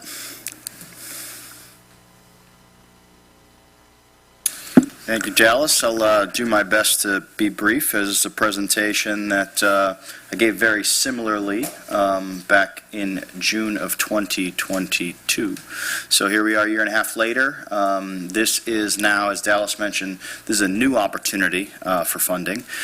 So we need to revisit the presentation, make sure that there are no additional public questions on the engineering report that was provided. So as Dallas mentioned, there's no changes to the engineering report itself, but we've got to, for the purposes of the funding and the application, revisit it, make sure that everyone understands it, and that the commission wishes to move it forward. So we do provide the public comment period, discussion by city commission, but I'll breeze through the recommendations here. So this is a 20-year planning document looking at the growth of Newberry, as well as an opportunity for a regionalized wastewater treatment facility. We looked at treatment, disposal, and permits. We also do a capital finance plan, make sure everyone can pay for it, and a public presentation, which will be this. But this is the preliminary engineering report recommendations. The trends show pretty good, substantial, steady growth here in Newberry, 3% per year. 2040 puts us at 13,000 people, assuming we stay on that same track, which would mean we need a treatment plant of over 1.1 MGD. For the purpose of this recommendation, we're going to recommend 1.2 constructed on site of your existing wastewater treatment plant. We'll also be expanding the treated effluent land application site, and we will add considerations for regional partners, Archer, High Springs, and others. They'll be paying their fair share of dollars per gallon. That will improve the economies of scale, and the treatment plant that's proposed is expandable based on commitments that you receive from regional partners, as well as future developments that are coming in. Just pause right there to say that Archer voted unanimously tonight to bring back a resolution to be one of those partners. So, good news. Well, good news. Thank you. We evaluated different equipment, and based on life cycle cost analyses, we determined, again, based on capital equipment costs, short and long-term O&M costs, life cycle cost analysis, salvage value, ease of operation, we made some recommendations based on several factors. For the biological treatment alternatives, we came to a multi-stage oxidation ditch, cost of $18 million, with no known environmental impacts associated with that alternative. The city will need tertiary treatment upgrades. These alternatives we're going to solve both the continuous backwash and sand filter. It's a $4.5 million add-on, but there are no known environmental impacts, and your current system revenues are sufficient to cover the projected debt service for the design portion of this. As for the effluent discharge alternatives, we're using a combination of rapid infiltration basins as well as spray fields, similar to what you use now. Projected alternative cost is $2.5 million with no known permanent negative impacts associated. As far as solids and dewatering go, we're looking at a permanent centrifuge. This will dewater the liquid, and the alternative cost on that is $4.1 million with no known environmental impacts associated with that alternative. Solids residual management will be accomplished by composting facility within Newberry. The alternative cost is $700,000 with no known environmental negative impacts associated with that alternative. The estimated cost of the project, when you include contingencies, engineering, permitting, construction administration services, as well as fiscal, administrative, legal, is just north of $40 million for this, with a prioritized and phasing project recommended based on the grant availability. So again, this being a new grant opportunity with new loans, this could potentially be another opportunity already. The city already has quite a substantial amount of DEP as well as other grants contributing to this project. So this application will be another opportunity for not only low-interest loan, but also principal forgiveness and/or grant. The anticipated schedule, as Dallas mentioned, the design is ongoing. We're looking at possibly bidding an award in early 2024 with a project construction completion approximately 2 years later in March of 2026. So with that, I will close out the preliminary engineering report for the USDA and open it up to any questions. Commissioner, have any questions? Are you specifically helping on this one? So we're involved in obviously the planning of the document, but we're now engaged with the city as a funding partner. I suppose the other comment, it ain't really a question, but we've been dealt this hand, so we need, it says here that we had to go back through for the commission to see this, but we need all the help we can get. So whoever needs to talk to or see this meeting, I'm going to tell them we need it because we've been dealt this hand. A lot of debt here that we didn't ask for. So please, let's get all we can get. Well, and I would say to the commissioner's comment, any elected officials, any committees, any boards out there, if we could get names, contacts, emails, this board here will certainly go lobby, go have a cup of coffee, because Commissioner's absolutely right? Tallahassee has done this through their bureaucracy. We're having to deal with it. And so we need to make sure that we are just as successful as what is the city you always mentioned, Mike, that got everything fully funded? Bradford? Lake Butler. We want to be right there with Lake Butler, right? So, and all we need is who should we call, right? I mean, Keith Berry is well aware, Chuck Clemens is well aware, Senator Bradley is becoming well aware. So, but I think there are boards, there's staff underneath, right? There's other folks that can help us. So just, help us help the cause. Absolutely. FLC legislative day is end of January, coming up early, but it'll sneak up on our schedules after the holidays. Right. It'll be a good opportunity. Any other questions? And we don't need any direction here. We just need public comment. All right. Any members of the public have any comment on this, or would you just rather pay it all through the rates? There you go. All right. Well done. Thank you, sir. We appreciate your You're time. welcome. Thank you. Is anybody here to speak to the urban services area that's not staff? No? Could we switch, because we've got a resident who's just sitting here as patient as he can. Can we move item 11 up and go ahead and take care of that one? Okay, so we're going to make item 11 the new item 9. Newberry Cold Storage Small Scale Future Land Use Map. We're throwing staff a curveball here, see if we can get our residents in and out. This is second reading of ordinance 2023-32/CPA 2311. Mike, you got it. Mr. Mayor, while you're at it, would you go ahead and move 12 up Yeah. with 11? With Their 11. Their companion item. Yes, thank you. So we're going to move item 11 and 12 to item 10 and 9 and 10, so we can get them out of here. Did that buy enough time, Mr. It did. Attorney, to read Yes, ordinance sir. into the record? Just Go right right, ahead. perfectly done. An ordinance of the City of Newberry, Florida, amending ordinance number 4-91 is amended, relating to the amendment of the future land use plan map of the City of Newberry Comprehensive Plan under the expedited amendment procedures established in sections 163.3184, subparagraph 2 and 3 of the Florida statutes, and in conformance with sections 163.3161 through 163.3215 Florida statutes, providing for a change in the future land use classification from residential low density to commercial on certain lands within the corporate limits of the City of Newberry, Florida. Alachua County tax parcel number 02173-000-000 on a site consisting of approximately 0.28 acres, providing severability, repealing all ordinances in conflict, and providing an effective date. Appropriate motion is passed. Ordinance number 2023-32 upon its reading by title only. Thank you, sir. Sir. Sean Paul, are you taking us through this one? I am, Mr. Mayor. Thank you. This is a second reading of the ordinance to change the future land use for the cold storage property from residential low density to commercial.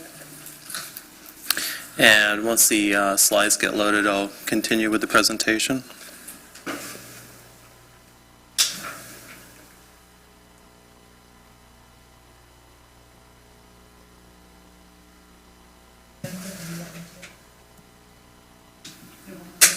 I would like to click, but I cannot. Turn it off and on. Say that one more time. Is, Ms. Judy, can you double check 2023-32/32? That's what we just read? On my agenda, I have 2023-32 for, And then in the packet, it's 2023-34. And on your slide, it says -34, but on the agenda we published, it's 34, and on item 12, it's 33. Agenda's correct, slides incorrect. Okay, so what we read into the record is correct, and that's what you have there, Scott? That's what we read as ordinance number 2023-32. Yes. Okay, so packet's correct, slide's wrong. Slides wrong. Okay. Thank you, Mr. Mayor. Thank you. The image on the screen shows the general location of the parcel within the city limits of the City of Newberry. This image just shows the current future land use, the proposed future land use, which will be going from residential to commercial. Context for the land use, existing and proposed. For concurrency, no changes to the use cases on these properties. We're just correcting the land uses to be consistent with the current use cases. No additional impacts. And we do find it consistent with the comp plan and land development regulations. We are recommending enactment of ordinance 2023-32, also known as file number CPA 2311. That completes my presentation. I'm available for any questions. Commissioner, have any questions? If not, I'll have a motion. I have a motion from Commissioner Mazon, a second from Commissioner Martin. Any comments, questions, motions on the floor from the dais? Public comments, questions, motions on the floor? Hearing none, all those in favor signify by saying aye. Aye. Motion passes unanimously. That's going to move us on to new item 10, which is second reading of ordinance 2023-33/LDR 23-16. Mr. Attorney. This is an ordinance of the City of Newberry, Florida, relating to the amendment of the official zoning atlas for the rezoning of 4.29 acres, more or less, pursuant to the application by the City of Newberry, amending the official zoning atlas of the City of Newberry Land Development Regulations, providing for the rezoning of residential single-family RSF2 and commercial central business district C-CBD zoning district to public facilities, PF, and certain commercial central business district, C-CBD zoning districts on certain lands within the corporate limits of the City of Newberry, Florida. The Alachua County tax parcel numbers for this project is 02173-000-000 and 02174-000-000, providing severability, repealing all ordinances in conflict, and providing an effective date. The appropriate motion is to pass ordinance number 2023-33 upon its reading by title only. Sir? Yes, sir. John Paul, you take us through this one also? Thank you, Mr. Mayor. We are entering into quasi for the rezoning. Do we need to? I'm so sorry. No worries. Dealing with audio issues. Okay, we're in a quasi-judicial procedures. It means the commission will stop being a legislative body and become a judicial board. This means that we have to follow certain rules and adhere to a different standard of decision-making. The primary rule must follow concerns testimony. The substantial and competent evidence standard must be met when the judicial board makes a decision. This standard states the following, and I quote, all public testimony will be taken under oath. Everyone testifying will be subject to cross-examination. All documents and exhibits shall be entered into evidence. Giving opinion testimony is limited to experts. Closing arguments will be limited to the evidence of record. I'm asked city attorney at this time to read in the record, which he just did. So I'll ask the clerk, would you please swear everybody in? If you're here to talk to this quasi-judicial or any quasi-judicial, please raise, and our clerk will swear you in.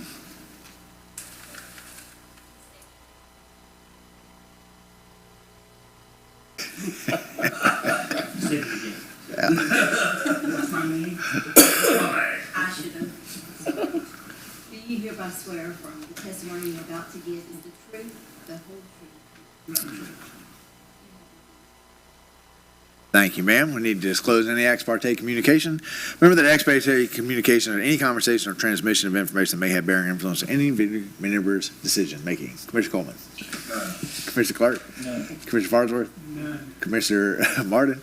Commissioner Mazon? No. I have none either, but I'm a non-voting mayor.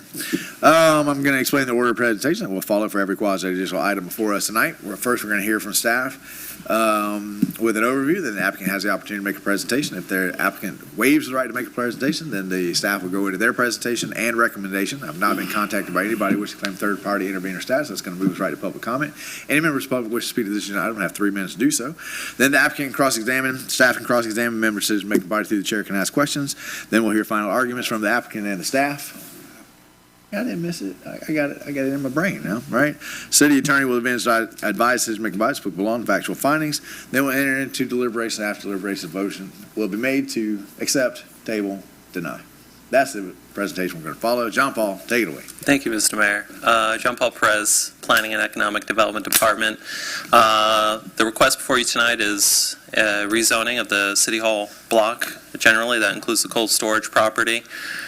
This is second reading, so I'm going to be brief in the presentation. Remarkably similar to the last item you heard, we're just correcting the zoning to be consistent with the current use cases for the property, and also to be consistent with the land uses that were just enacted. So the slide on the screen shows the location of the subject property within the city limits of the city of Newberry. This is the current zoning district for the City Hall property. It's both single-family and commercial central business district. The proposed ordinance will rezone it from those two districts to a singular public facilities zoning district. For the cold storage property is currently zoned single-family. The proposed zoning district is central business district, appropriate for our downtown. This is what the proposed zoning districts will look like in context with other zoning districts in the downtown. Just generally, no changes to the current uses, aligning the zoning districts with the current uses, so no additional impacts to consider here. We do find it consistent with the comprehensive plan, land development regulations, and we are recommending enactment of ordinance 2023-33. That completes my presentation. I'm available for questions. Okay, and since we're applicant here, that's our presentation? Yes. Okay, all right. We'll move to public comment. Anybody, members of the public wishing to speak to this agenda item have 3 minutes to do so. Seeing none. Members of the decision-making body, do you have any questions? Just going to go ahead and skip cross-examinations. Would you like to make a final argument? No, Mr. Mayor. All right. Mr. Attorney, would you please advise the decision-making bodies to put along factual findings? Substantial and competent evidence. Thank you, sir. Sir. We'll enter into deliberations. If there are no deliberations, I have a motion. Motion. I have a motion from Commissioner Mazon, second from Commissioner Martin. Any comments, questions, motion on the floor? Brother Dias? Public comments or questions on the motion on the floor?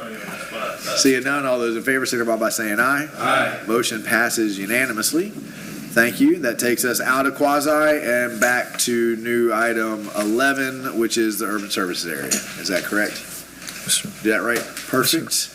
Okay. And Brian, are you going to lead us through the urban service area? Scott, would you please read second reading of ordinance 2023-21/CPA 2309 and the slide and the agenda match. Hey. Good job. All right. An ordinance of the City of Newberry, Florida, amending ordinance number 4-91 as amended relating to the amendments of the future land use plan map, future land use element, and sub-elements and urban services area boundary of the City of Newberry Comprehensive Plan under the expedited state review amendment procedures established in sections 163.3161 through 163.3215 of the Florida statutes, providing severability, repealing all ordinances in conflict, providing an effective date.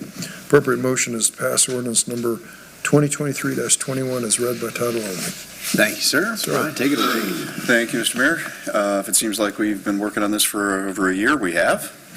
This will be the final time you have to hear it for a while, unless you decide to amend it again in the future. Back on February 10th of 22, Commission held a public workshop whether to revise the existing urban service area boundary. Several different potential alternatives were developed from those hearings. And then after several more public discussions, the commission directed staff to kind of square up and make the boundaries consistent with the property boundaries. And then at the June 26th commission meeting, commission finalized the USA boundary, authorized staff to transmit to the Department of Commerce, which we did. The Department of Commerce had no comments on the urban service area amendment, and so this is what your new urban services area boundary will be, provided you vote to enact tonight. And with that, staff's recommendation is to enact ordinance 2023-21 on second reading. Last minute questions. We beat this horse to death. Brian, I don't believe I like this one, and, no, I'm just kidding. You did a good job, it's taking a long time, and we finally got here. Do I have a motion? Motion to approve. I have a motion from Commissioner Clark, second from Commissioner Coleman. Comments or questions on the motion on the floor from the dais? Public comments, questions on the motion on the floor? All those in favor, signify by saying aye. Aye. All opposed? Aye. That was a aye, you're in favor. You're saying no? I'm saying yes, go. Yes. Yes, go. Aye. All right. Motion passes unanimously. All right.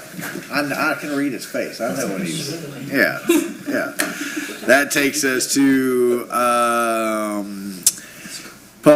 second reading of ordinance 2023-34, and let's do that because we got to read these separately. So will you read that one into the?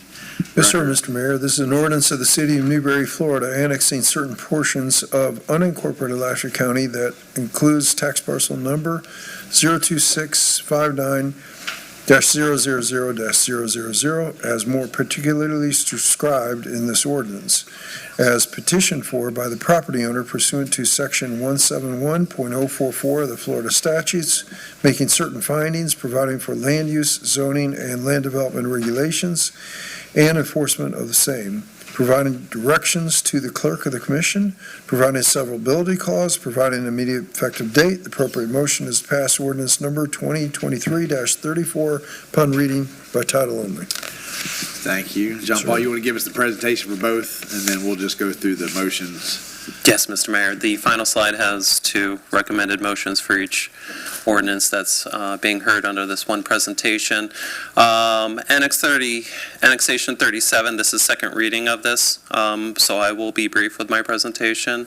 There are two requests before us right now, Whitehurst Cattle Co. and Herb Marlowe Jr. The red areas on the map on the left show the two requests. The northern one is Herb Marlowe. The one to the south is Whitehurst Cattle Co. Both of these will be closing existing enclaves. The slightly darker green area are City of Newberry properties. The unshaded or lighter green areas are not in the City of Newberry, west being Gilchrist County and the other ones being unincorporated Alachua County. And so I think from here you can also see the municipality to the south. These are the our Marlowe properties here. There are a total of 3 for this one. Approximately 29 acres. That Whitehurst Cattle Co. on the previous slide is approximately 161 acres. That's essentially it for the parcel information. This slide just shows that requirements of our land development regulations as well as Florida statutes have been complied with as far as annexation goes for voluntary annexations. We do need 2 separate motions tonight for enactment of both ordinances. And that completes my presentation. I'm available for questions. Before anybody says anything, I've already berated my father. I didn't realize he owned land that he didn't have it annexed in yet. So it was almost a big family fight, but we got it settled. We're here now. Do I have, we've already read this one in. Any questions? Yeah, how much tax revenue we're going to get from the Marlowe property? So much. I think they're paying in the form of cupcakes, which we are we're welcome behind to on. accepting. And are they going to be paying fire assessment fees too? Yeah. Okay. And will we all get the honey? Oh, that's a great question for Jordan Marlowe. All that's out there is tortoises. Okay, so we've read 2023-34. Do I have a motion? Motion to approve. I have a motion from Commissioner Clark, a second from Commissioner Coleman. Any comments, question on the dais?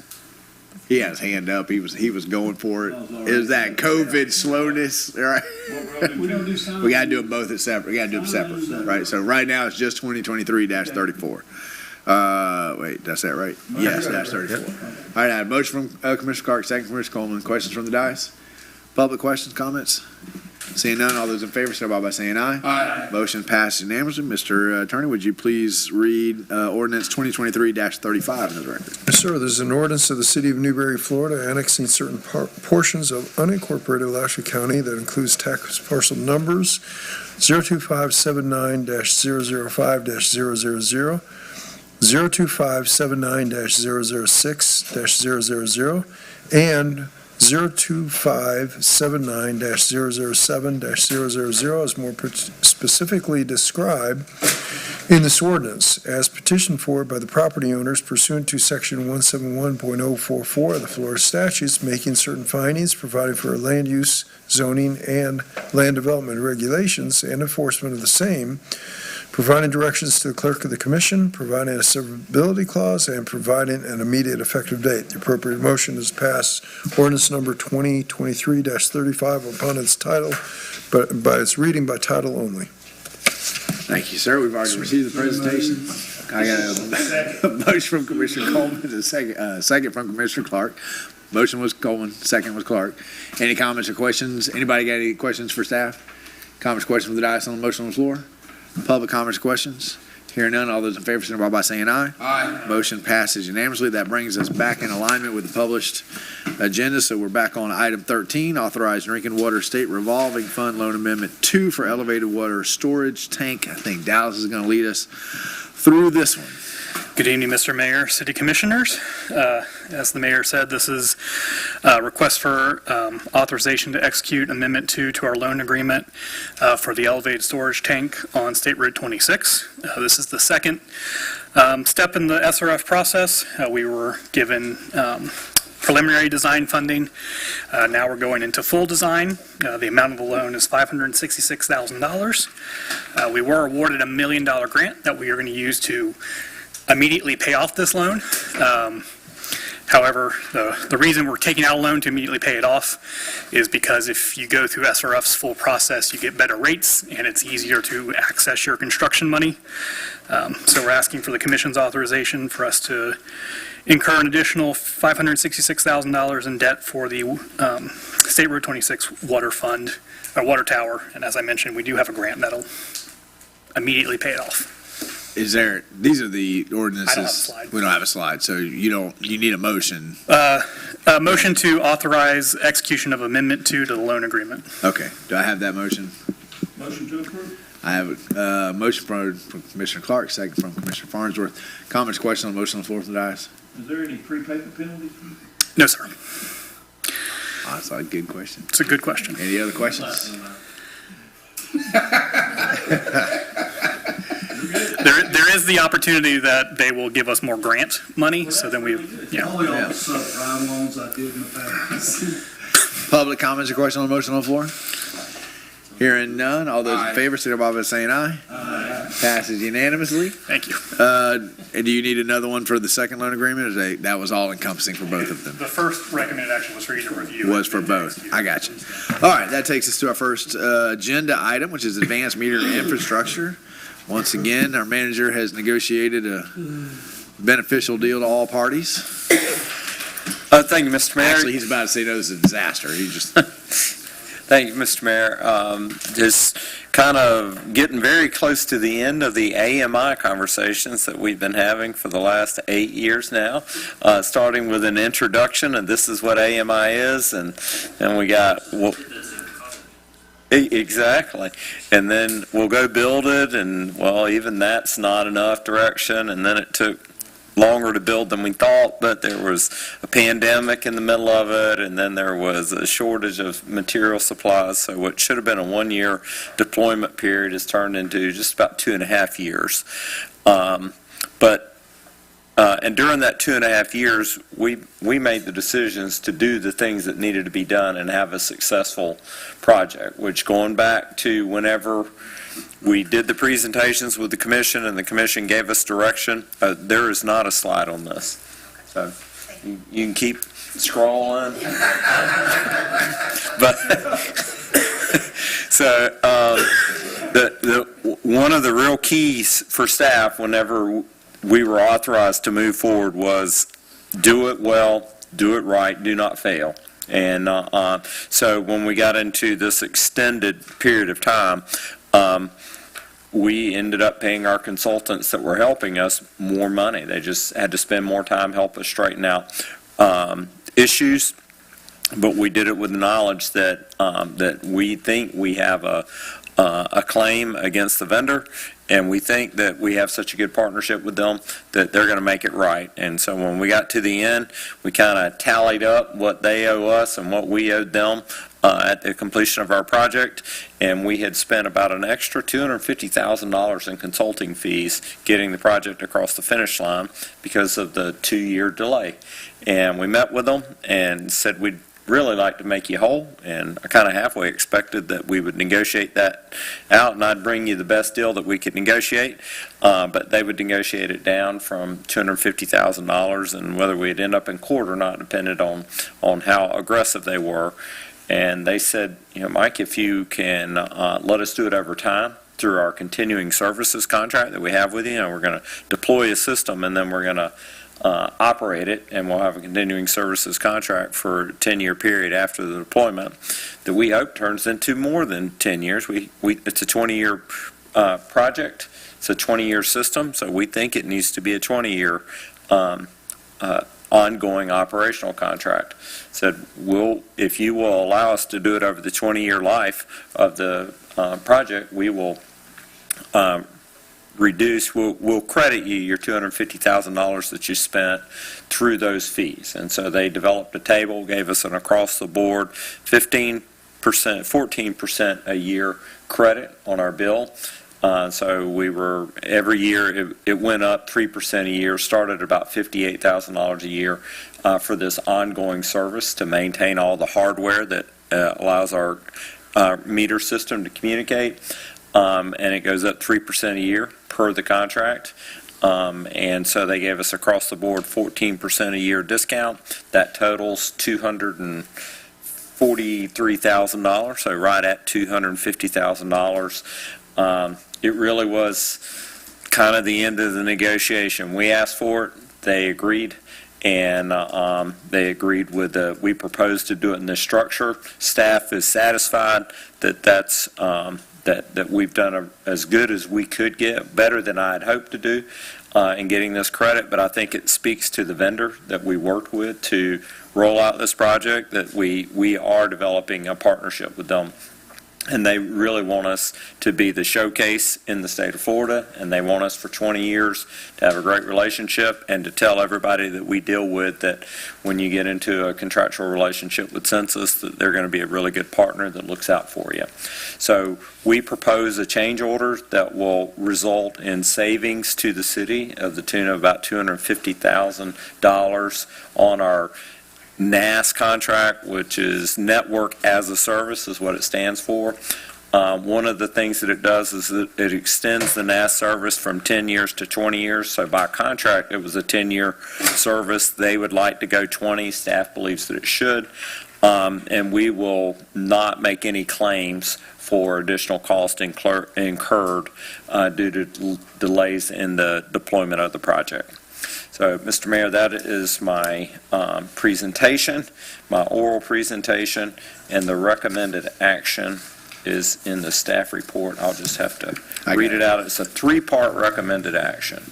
You gonna read it or you want me to? I'll read it. I got it right here, if you don't mind. It's authorize the city manager to execute a change order with Census to, A, finalize pricing and time requirements and close out the installation phase of the city's AMI project. B, extend the NAAS service, which is Network as a Service, for 10 additional years, totaling now 20 years. And C, reduce the cost of the NAS service over the term of the contract. Do you have? I'm available for questions if you have any. Any questions? Commissioner Farnsworth. Yeah, what happens after 20 years, Mike? Do you have to replace all the whole system, or? We do not have to. I mean, if the system continues to function, we would probably continue to pay for the Network as a Service. With the Network as a Service, what we did with that, we anticipated having to buy network hardware. When they made their proposal to us, they said, well, if we own it, we will maintain it, we'll replace it as needed, all those sorts of things. And we had our consultant do a cost evaluation, and they said that what they've offered you is more cost effective for them to own it, and you pay the Network as a Service fee. If all still functions after 20 years, we likely would continue to use it. But I imagine after 20 years, we're going to start seeing obsolescence somewhere in the system, and that we will begin upgrading. If this is still a viable technology, we'll make a few upgrades and we'll keep rolling. If the industry has changed completely and it's just time to move on to greener pastures, then we'll report that to the commission, or actually a subsequent staff team will report that to the commission that's sitting at the time, which I'm sure at that point you'll still be here. And the city will make a decision about what they would like to do moving into the future. Move to approve. Okay, I have a motion from Commissioner Farnsworth, second from Commissioner Mazon. Any other questions? We got. Okay. Public questions on the motion on the floor. Hearing none, all those in favor signify by saying aye. Aye. Motion passes unanimously. Now we're moving on to another good news, Southwest 15th Road Reconstruction Project. Yes, sir. And Mr. Mayor, before I move on, the AMI deployment project that you got, that the city of Newberry received, I'm around the state. We're talking to people. It really is the best deployment in the state of Florida. It is functioning very well, and we're really pleased with it, and we're going to continue to do all the things we can to make it set apart, but we are getting functionality out of it that generally, and Mike knew 10 years would not have gotten. I would have said, oh, we can do this ourselves. We got a lot of smart people, and we would have purchased it. We'd have spent $1.5 million on a system, and as smart as we are, we would have got about 10% of the functionality out of it. So lessons learned in life, when you get a team like Jamie and you get a team like Dallas, and they say, hey, as good as we are, we cannot do that deployment. You need to outsource it. It's been a game changer, and the city of Newberry is going to be the benefactor of the best AMI system in Florida. So with that last commercial about AMI, I'll move on to the next item.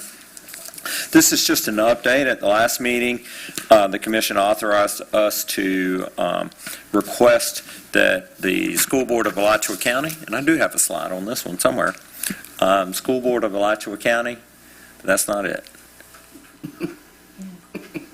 There it is. Look at there. So the recommended action is receive an update. School Board of Alachua County, we transmitted a letter at the Commission's direction requesting that they donate 1.8 acres of property off of the Newberry High School property to the city for use as a stormwater retention basin. As it turned out, when we were designing the infrastructure, we grew the impervious area to add a turn lane, to add 103 parallel parking spaces, to add sidewalks, I guess more significant sidewalks. And we couldn't just contain that water in roadside swales, so we needed a retention area. And we asked the school board, would they donate the land? Like every good governing board, their first question is, well, what's in it for us? We shouldn't just be donating our property. And our response was that you're going to get 103 parking spaces that really don't serve anybody else in that vicinity. There's no businesses there. There's no other needs for that parking other than school functions, and we value that parking at $200,000. However, we value the land at $75,000. So this is a good deal for the school board, but the city of Newberry is happy to do it because our community and our board is very committed to supporting the school system. And the school board voted to dedicate the land to the city. We haven't received the deed yet, but as soon as we do, it'll show up on a consent agenda for you guys to accept. It's one of the rules of government is that the city manager cannot accept real assets. We have to get board approval from that. So I wanted to, one, announce that the school board had agreed. And that is really the last item that we have to check off before that project is ready to go for bid. We anticipate that it'll go for bid in the first quarter of 2024. So that we can be ready to begin construction as soon as school is out. That is our anticipation. That's what we're targeting for. So we don't have any more boxes to check off other than getting the bid documents put together and getting the item out for bid in the public arena for contractors to consider. We anticipate that the construction will probably be a little bit more than a year, and we're going to try to take advantage of as much summertime as we can when kids are out of school. But then we'll be asking the community for a lot of grace, as it were, because they're going to have to be patient with us for a school year and a little bit while we work through this. But the end result will be a very fine roadway and things dropping off children at Newberry Elementary School and getting into Newberry High School for morning and afternoon pickup should be greatly enhanced. I'm available for questions if you have any. So Mike, now because the last time we talked, we didn't really have an idea of if we were going to try to shoot for the end of the school year, because we knew it was going to wrap into most likely 2 summers. So at this point, we've determined school lets out, we got boots on the ground pretty much within the next day, take advantage of that 10 weeks, try to get to a point where we can figure out how to have at least one lane. Correct. Yeah, Operable there will definitely for the start of school. We will be we'll be in construction during school, and that'll be one of the big requirements of the contractor is that, hey, we will have to maintain good transportation for morning and afternoon pickups. That'll be a part of the coordination. Maybe the most complicated part of the project is how to do that, but we are anticipating that hasn't been finalized, but that's the details that we're working on as we get down to the last 5% of the bid documents. It always amazes me how much more chaotic the start of school is with traffic than the end of school. But this is going to wrap around. And then once we get started, we're punching all the way through to 337. That's what we're bidding out is the full project, because I know part of that's being paid by developers. Part of that's on us, but the whole project is getting done at one time? No, sir. No? No, sir. That has changed a few times, but what's really driven that is what Weststone Development plans to do. And we've been through a few periods of time where Weststone wasn't sure when they were going to start construction. They are the lion's share of the cost on that roadway segment, and because of some of the complexities, especially the intersection at County Road 337, if they're moving forward, they want to be the contractor. They want to do the development of that, and they are moving forward. If they were in a holding pattern and we don't know when we're going to break ground, that's when they felt like, okay, that not our preference, but we would wrap it into the city's project so that it gets done. But our last conversations with M3 is they plan to be underway, maybe not exactly on the same time frame as us, but we found a really good dividing point so that we won't have any conflicts. And we expect for them to manage that construction project, and the city will pay its fair share, which I don't recall off the top of my head, but it's less than 25% of the total construction cost. Okay, so it shifted because their timeline is aligning with our timeline, because I don't think what this board doesn't want is 15th to happen and then 5 years go by. So we've got it in writing, we've got commitments, we've got something saying, yeah, we're about a year away from us starting construction too. Like, what is the parallel timelines that are running? How concurrent are they? I'm under the months? That's where Westone plans their first phase of development needs this road. And so they are working on construction plan for submission to the city. They have indicated to us that they will be under construction for Westone Phase 1 in the fall of '24, pending city commission approval, which is pretty parallel to what we are proposing. And if they slow down and say that's not our plan anymore, for whatever reason, we're not moving forward, the economy died, we're not going to build houses anymore, anything like that, we're certainly in a position that we could either by change order, negotiate an extension, or just wrap it into our bid if we find out soon enough. But right now, it looks like we're kind of working on a parallel track, and they're more in a driver's seat to manage that piece of the construction project. Commissioner Martin. Mike, has there been any discussions about that newer segment from basically the track out to 337, preventing it from becoming just a drag race through there? Has there been discussions about traffic calming, or is there a circle somewhere in the middle? Absolutely. Or anything like that? And perfect. Yeah, it's funny. The slides that showed that I actually pulled out of the slide deck earlier today, because we have a rendering of what it looks like, but it's a nice wide right-of-way. It's a 75-foot wide right-of-way, and it's a 22-foot wide road, and so it chicanes. It goes back and forth. That's a new word. We just learned that word. Formula One. Chicane. Exactly, chicanes. And actually, I learned the word when I heard the mayor say it at the last meeting, and so I wrote it down and then had to do the research, and I thought, well, I can't let the mayor one-up me on a fancy new word, so I was looking for an opportunity to weave it into the conversation. Thank you for the opening. But yes, we've built traffic calming into that extension so that it doesn't become a racetrack. Preferably, well, I know that it has been our preference not to have speed tables in that. We find that vertical traffic calming is not as friendly or effective as horizontal traffic calming, and so we've included a horizontal traffic calming in the design. And I'll try to remember to get y'all an image. It'd be easy enough to scan and get out to you guys in an email this week. All right. Other questions? I'm glad they're moving forward. Yep, be nice to have it all done instead of piecemeal. Yeah.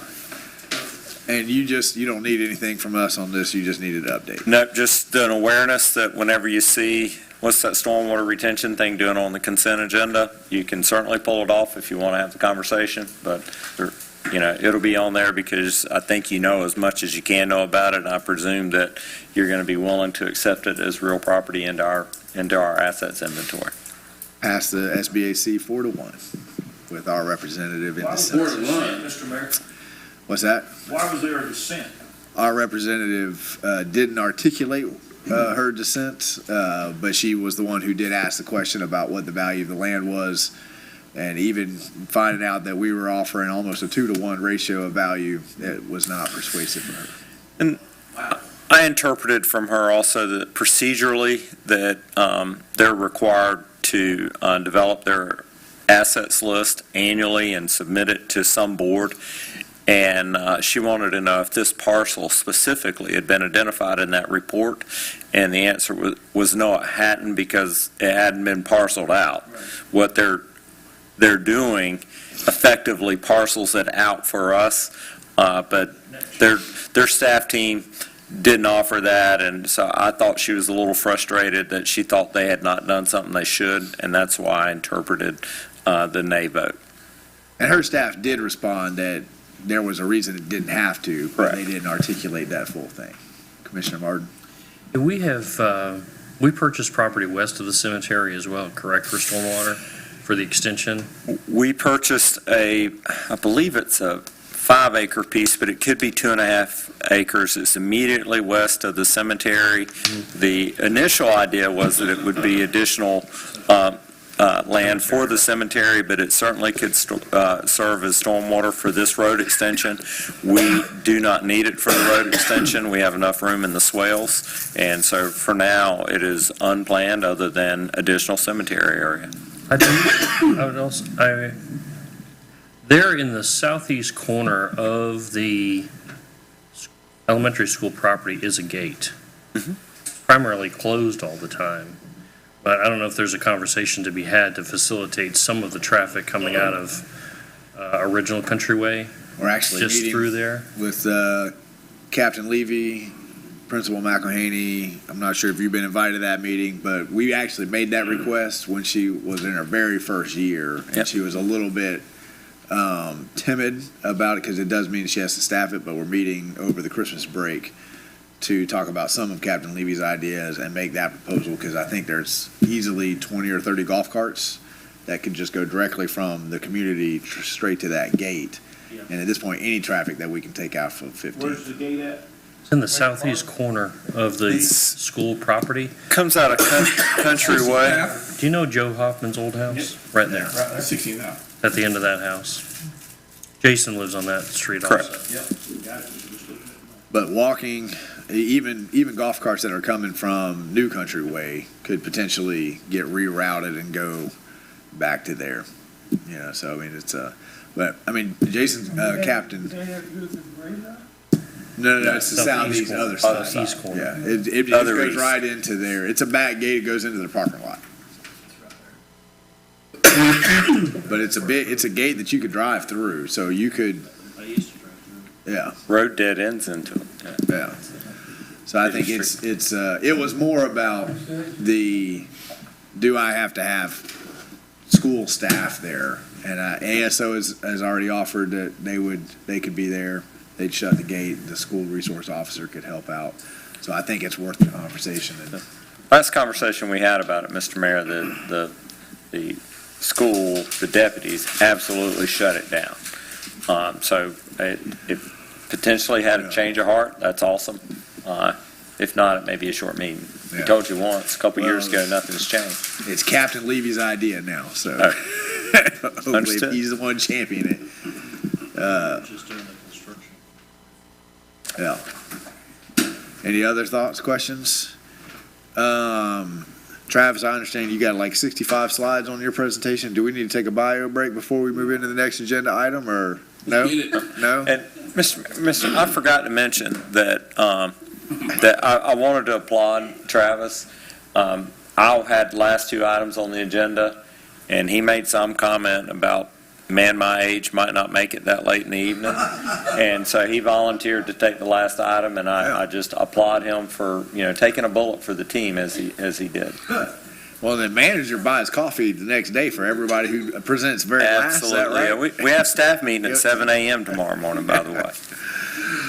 All right, Mr. Parker, come on down. This is a recap, so I think we have a little bit more information from where we ended. Yes, The sir. last time we talked about this.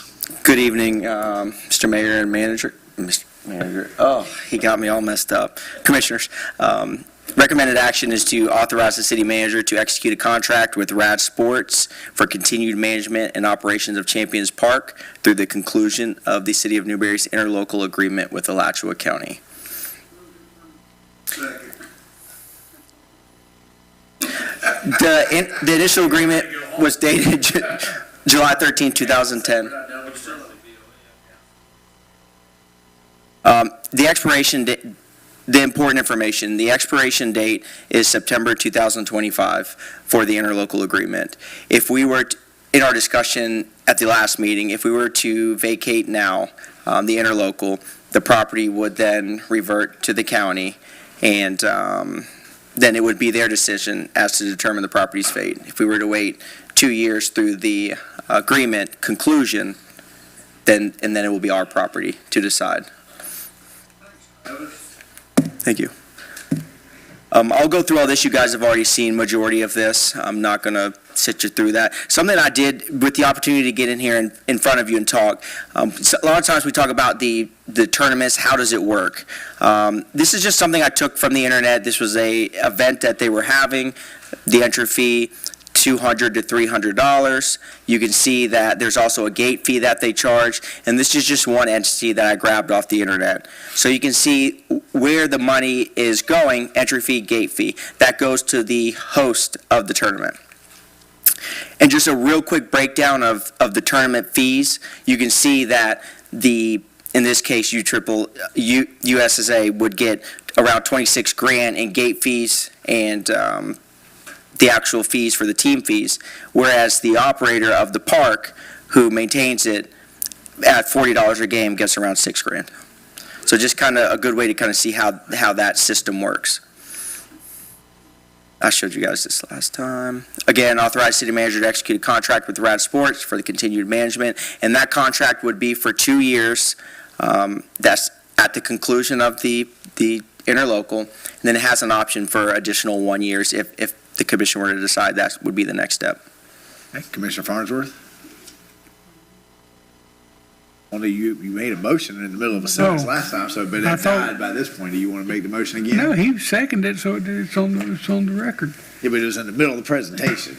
Oh, well, he You ain't want to make the motion again? No, not right now. I want to ask a question. This concludes my presentation. If that helps. The first thing he said was appropriate motion would be to approve it, so I approved it. Question. I don't quite understand why you have two different things. You have the USA thing, and then you have the host. Yeah, so what happens is an entity comes in and they say, we want to run a tournament at Champions Park. And they are the ones, the teams go to play for those entities. So let's just say Champions Park wanted to run a tournament, you're not going to get the same amount of teams or exposure that you would if you were at, like, say, a national organization. So USSSA or PGF, those are the types of organizations that drive teams to the park. If you were just to run it as just Champions Park, you're going to get a third of the teams, just because you're not getting that kind of exposure. And typically with those events, the winnings are better. That last event I was kind of going over before was the Show Me the Money tournament. There's a lot of money in that. And something like PGF can bring in a lot of, there was 120 college coaches in attendance. Those are the types of things that get teams in. If the park were just to run their own tournaments, you're not going to generate that same amount of teams. However, as they are able to bring those amount of teams, they're also the ones being able to generate the funding. So they ask for a gate fee that goes to, say in this example is PGF, that goes to them. They also charge an entry fee, so every team that wants to participate pays X amount of dollars to enter. The host site or the entity like Champions Park and the operator, which is Rad Sports, charges them a per game fee to use the fields. And those games, in order to be competitive, they have to charge somewhere between $40 and $50 a game, because other locations that are similar to Champions are run by counties or cities where there is funding in there, and they don't necessarily care about what's the per game fee that I'm going to get. They care about how many heads and beds they're getting, if that makes sense. So they're more worried about the economic driver than they are the per dollar. So that's why, this model where they charge $40 or $50 a game, kind of handcuffed, because they also have to make the number of tournaments to meet the interlocal. So as the operator, you're trying to get as many tournaments as you can, and if you raise it too high, they're not going to come. And it puts you in a bind to make your tournaments. Okay, so the USA pretty much puts on the tournament, they collect the fees, they give a portion of the fees to RAD Sports. So what does RAD do other than open the gates? They're running concessions, so there's funding mechanism in concessions, but they're also ensuring that the park is clean. They've got to have people in there pulling trash, all those kind of things. So they've got people in there all the time. There's always things that happen during a tournament, even with turf fields. I mean, there's somebody needs to be around, and they're probably running from field to field throughout the event. Think of like a conference that goes to a hotel. Yeah, I just wondering, I mean, a couple of years, I'm trying to think ahead if we were capable or able to do ourselves what RAD Sports is doing now. But, that's a couple of years out. We'd want to be able to do what USSSA is doing. They're the ones making all the money. Yeah, really. Right? And we don't. But I don't know, that. if RAD's not doing that, I don't know. As a reminder, again, the interlocal agreement that we have to reach X amount of tournaments, X amount of participants, which is something that is easily done now.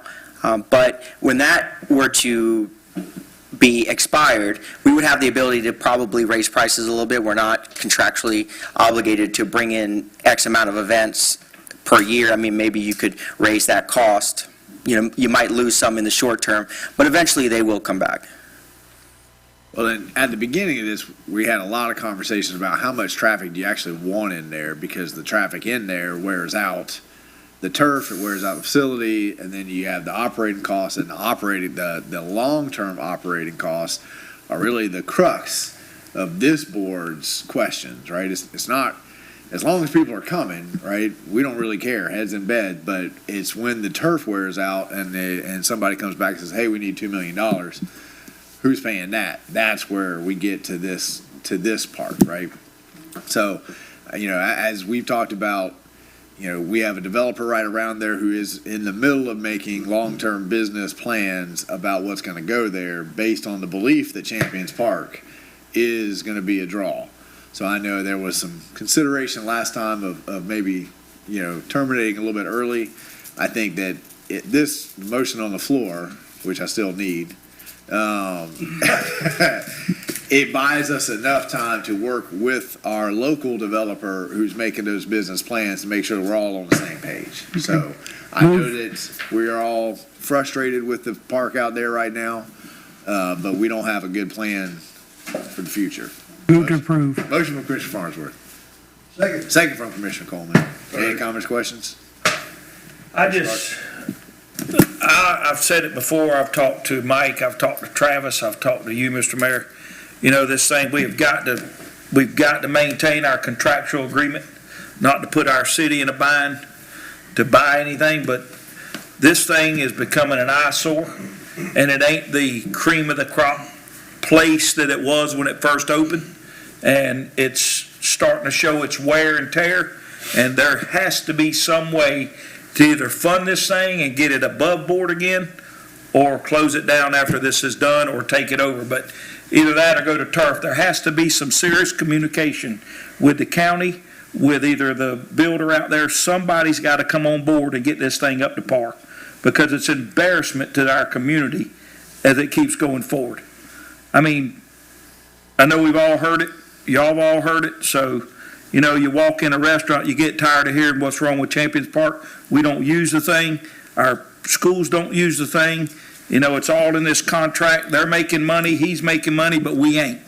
So there's got to be, it's going to be a tough decision whether you give it back or bulldoze it down, but, it wasn't a nice thing when it was built, but something's got to happen to make us look good as a community. What I would ask the commission is, at some point in time, let's come together and have a workshop, because I feel like on this point in particular, we are not giving our staff very good, clear direction.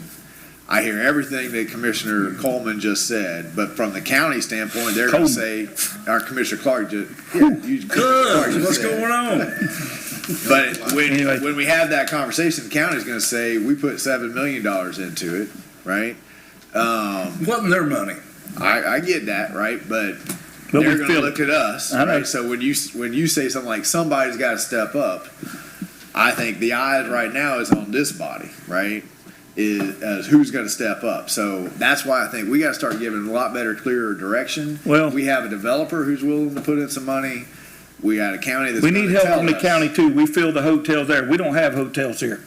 I'm not disagreeing with anything I'm you just- said. I'm just Let's have that saying, workshop, Mr. Mayor. before we send these guys in, we need to tell them where is our ultimate goal here. Let's have a workshop.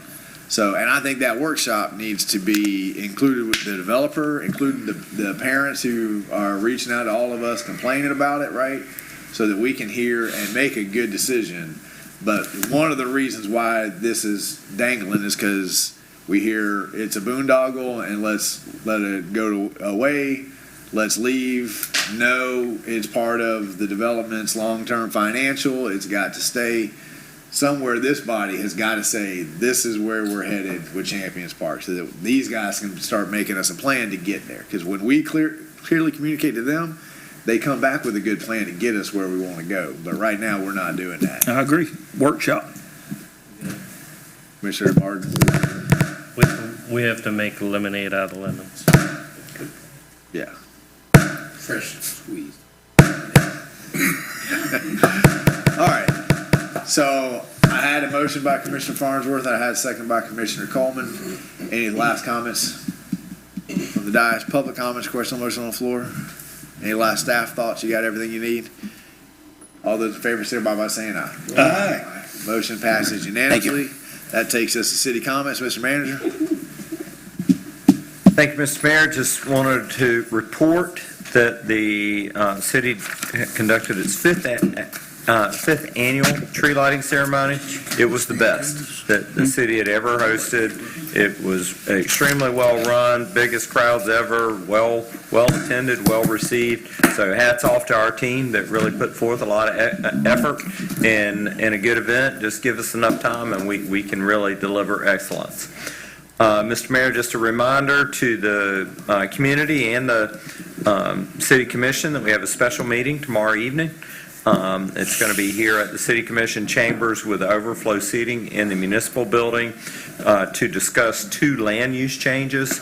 Both of those are legislative hearings, so tomorrow night there will not be. Typically, there's a companion zoning application that is a quasi-judicial, that we do not have that companion item tomorrow night. It is just two separate comp plan amendments, which are legislative hearings.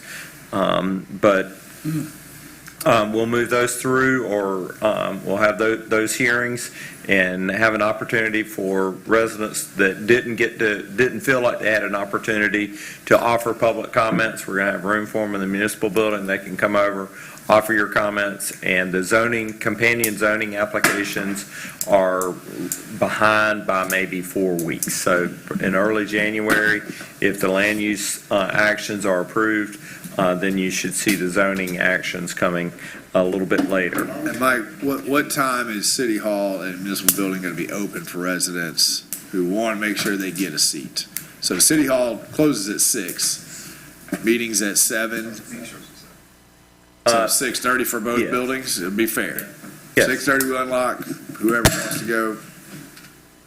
And for residents at home, that we will be streaming the meeting on the projector inside the municipal building so you can watch.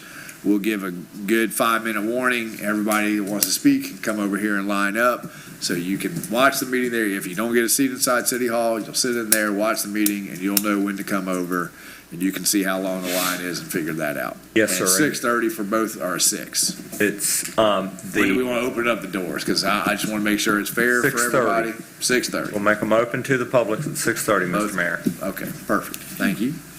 All right, just a notice to the commission that after having franchise agreements with two different companies for natural gas franchises and having perceived of really no interest for more than 6 years, I've got meetings this week with both of your franchisees are meeting with us to discuss natural gas service. Now, you know, I've been reporting that Florida Public Utilities, they've got permits, they're beginning construction right after the beginning of the year. GRU, I don't know what their plans are, but they have requested a meeting, so we'll be meeting with them tomorrow to see if they've got plans to extend natural gas utilities into Newberry. We are also going to, right after the beginning of the new year, we are getting real close to the end of the design for the City Hall expansion, and we will have a public hearing for the commission to approve that and authorize us to move, but actually, prior to that, we're going to meet with each elected official for one-on-ones. We'll have our architect in the room. We'll be able to explain some things in a less formal setting so that you can see where we are on things, offer your input there, and then we'll plan that final public meeting where the commission says that we're satisfied with it, and next step will be construction at the commission's timeframe. And final item, Mr. Mayor, we've received a number of complaints and reports of a mischievous elf that is in our community that is AWOL from the North Pole. There's APBs out, law enforcement, all the way up to the CIA, FBI types are contacting us. So we're asking for folks to report to us if there's any suspicious activity that they might associate with diminutive, mischievous elf, to let us know at City Hall, and we'll do our best to ensure that the culprit is apprehended. Mr. Mayor, that concludes my comments. Thank you. That's the nicest way anybody's ever been called short. Mr. Attorney, you got anything? Hope everybody enjoyed the ethics presentation, and we enjoyed putting it on. Yeah, had a good time. Always good information, and dinner was great. So, all right, Madam Clerk. Thank you, Commissioner Coleman. The only thing I have is this Form 6.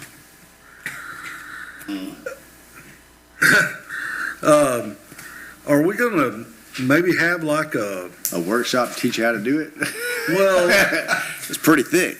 Yeah, I know. I mean, I guess we're still waiting on actual forms so the Form 6. Right.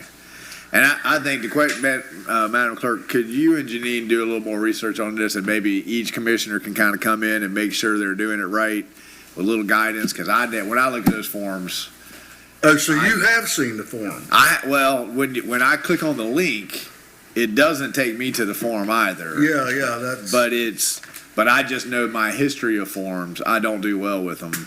I always do something wrong, right? So maybe if we can figure it out, because it is a greater burden. Yeah. We are checking every day to see Yeah. when the form is made available to our officials. Because even the elected officials who aren't coming up for re-election have a different timeline now. Yeah, you got a little bit longer. You got a little bit longer, but it's not, but it's still not all the way till the next election. It's got to be done. In July. Right. So we need to let them go through the growing pains, and then we'll learn how to do it, and it'll be easy for us. Secondly, the tree lighting was great. Newberry really shined the other night, and can't wait till this weekend for parade. The parade, I know it. All right. And a party. That's it. Yeah.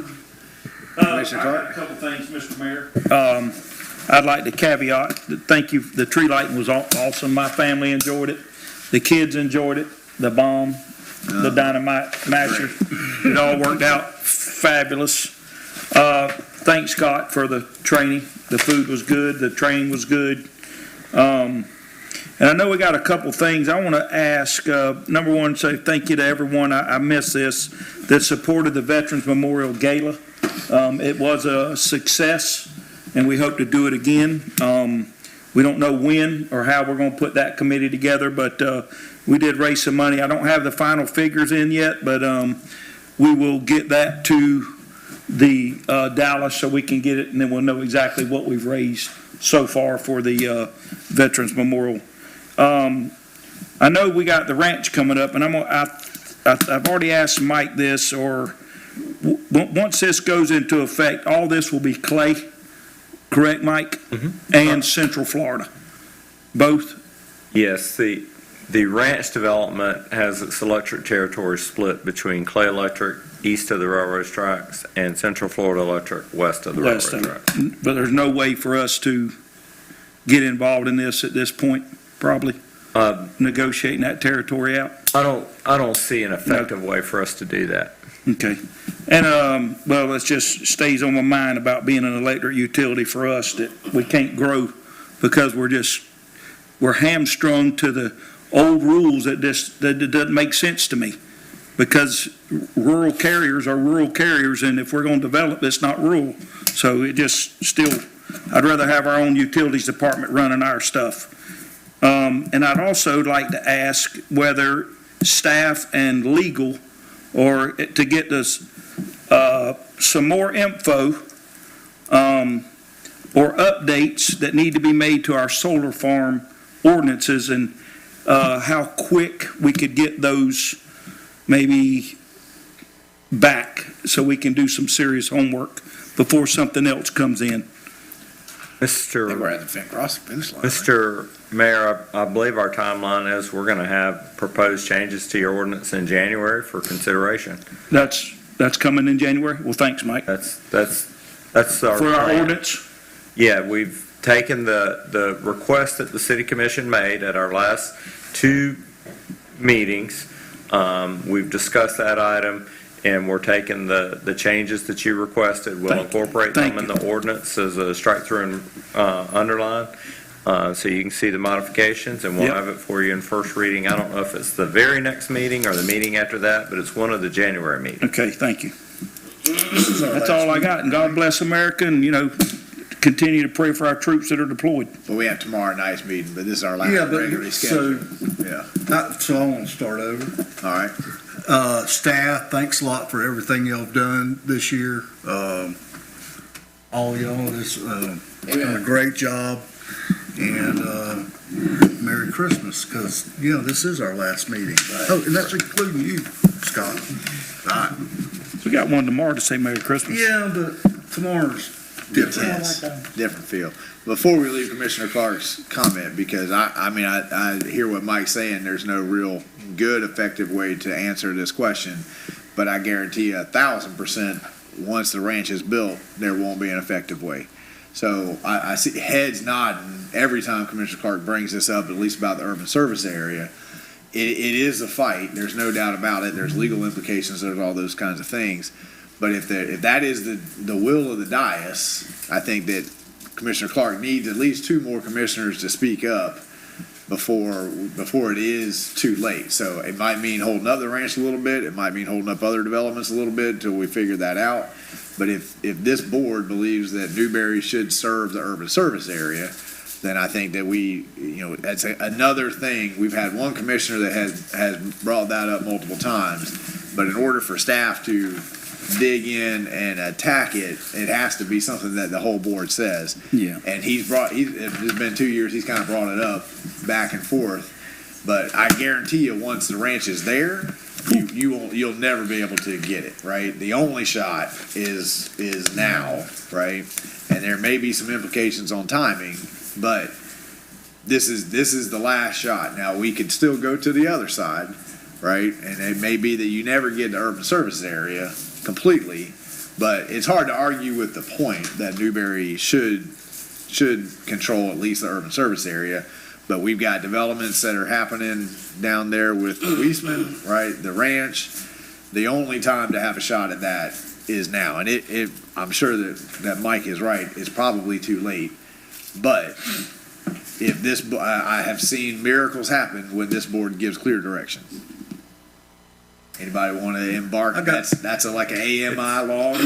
I'm 100% behind what Commissioner Clark says. Commissioner Coleman? I'm behind Commissioner Clark for sure. But when city manager says, I guess that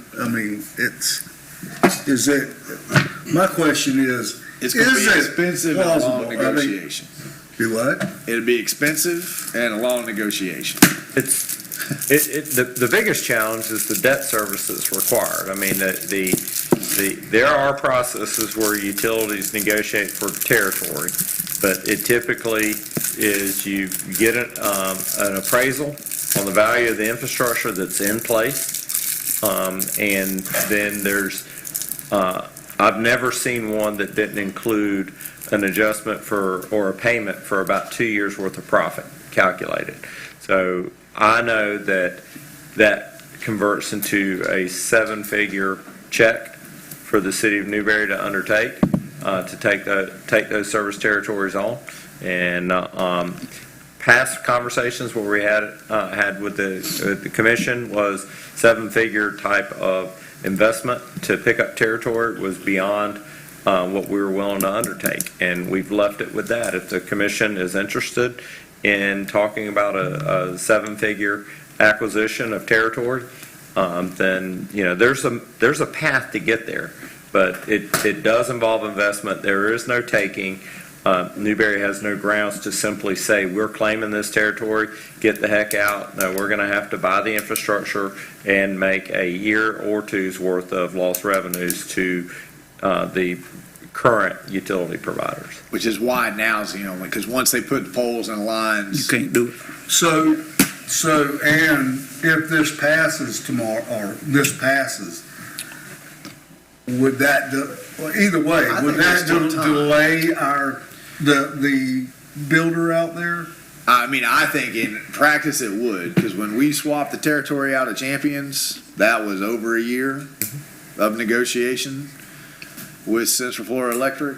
And so I think if this board said, we want that, that would embark us on a year to 18 months of sitting down with everybody, negotiating out the contract, doing all that kind of stuff. I mean, that's why I think that's why the city manager is saying there's not a feasible path forward, because but it's just about the check that you guys are willing to write, right? If you want it, you buy it, right? You own it in perpetuity at that point. You get a franchise fee off of, there's nobody we're not collecting a franchise fee. We get a franchise fee off of everybody. So do you want to just collect the franchise fee for Central Florida and Clay doing business? Do you want to own it and control it? I mean, I think there's, like I say, it's hard to argue with the argument, right? That we should control that. The other side of me says, well, we should just get a franchise fee from everybody, and we shouldn't be in any of it, right? I think that's equally, right, long-term process. So I don't know, this wouldn't delay the ranch if it goes forward immediately, right? They are still lots of months, but I don't think there's enough months in between bulldozers being out there for us to sit down and really hammer this agreement out with two different entities. So I want everybody to just know what they're embarking on, but for commission, I mean, this is the last gasp of this effort, right? This is something we believe should be a goal before, what's the one out there at Weisman's called? What's the name of that one? Tanglewood. Before Tanglewood and the ranch move forward, now is when we would have to say, time out, right? We're going to work this out before that infrastructure. I mean, there's still time. They're not going to put in all the infrastructure for the ranch or Tanglewood in the next year or two. So, well, we know we can't afford to buy stuff that's already here, but these open lands is one I was hoping we could get, or at least, if we're going to grow our city, like I said, we got water, we got sewer, we got electrical. We run our own city instead of having it piecemeal together in our electric department. But, just and I believe that our guys. I won't say no more after this one, though, I'm telling you. Yeah. I don't think it's ever going to happen. If we can't get something now, I don't think we can get anything because they own it. Mike, what is have we had a meeting with Clay or Central Florida where we sat down with, I don't know, whatever your counterpart in those would be to even broach what are we embarking on here? You'll recall, probably 3 or 4 years ago, we did a territory acquisition with Clay Electric. It was a swap. We traded them equal for equal, but that was part of getting the franchise agreement with them, and so we've done it before. It works better. I mean, normally when it happens. It's a process between staffs. It just is, but it's understood the methodology that we're just going to do evaluation. We're going to both have an appraisal. We're going to agree to the value of the infrastructure that's being purchased, and they do the same analysis on but the revenues off all those accounts for 2 years. Write me a check for that, and we'll sign all the paperwork, and we'll get the thing in motion. I mean, is it as straightforward as just a calculation? Yeah, we'll sell you this territory for X. I'd say that what complicates it is if the portion of territory that we're purchasing and has territory that we're not acquiring beyond it. Say this feeder circuit comes in from the south side, feeds the piece that's in our urban services territory that we want, but it's a long feeder. It adds on another 2 miles to somewhere else that is clearly outside of our urban services territory and likely outside of our city limits. Well, they're not even entertaining that conversation. So we'd have to say, well, we want to acquire your infrastructure and your customers. We've got to figure out how to get power from this side of your territory over to this side of your territory, which that's the one thing that complicates every conversation is okay, we'll sell you this block, but how do I continue to get power from point A to point B through there without having redundant facilities? And that's always what complicates those issues. If that's not in play, it's a 6-month process. If that comes into play, it becomes a 2-year and 6-month process. Does the property owner have any say-so in No. which, none whatsoever, huh? No, I mean, and when what I'm talking about, we're negotiating it. If it goes before the Public Service Commission, then the state law has their criteria, but the first criteria, but which is decided, the first criteria is who's in the best position to serve them, and the incumbent always wins. Bless you. The incumbent always wins on that conversation, which is what we used to take to get the territory that we got with Clay Electric most recently. We wanted to serve, the commission wanted us to serve Newberry Town Center, and it was in Clay's territory, but they didn't have any infrastructure in there, and we had infrastructure on 2 sides of it. So the case that we didn't make it before the Public Service Commission, but we made it to Clay Electric is criteria number 1 is readiness to serve, and we win all day long. We have 3-phase power right there, and we could just negotiate and do a territory swap, or we could go hire attorneys and spend a lot of money at the Public Service Commission, and they agreed to let's just negotiate because you got the drop on us. I think there are other territories where they're already serving. Our ability to have the drop on them and run that argument goes away. Now we're just going to have to be good negotiators or willing to write a check. Mike, can we answer the question, because the difference between the 6-month negotiation and the 2-year 6 months, can we answer that question with a minimal amount of study?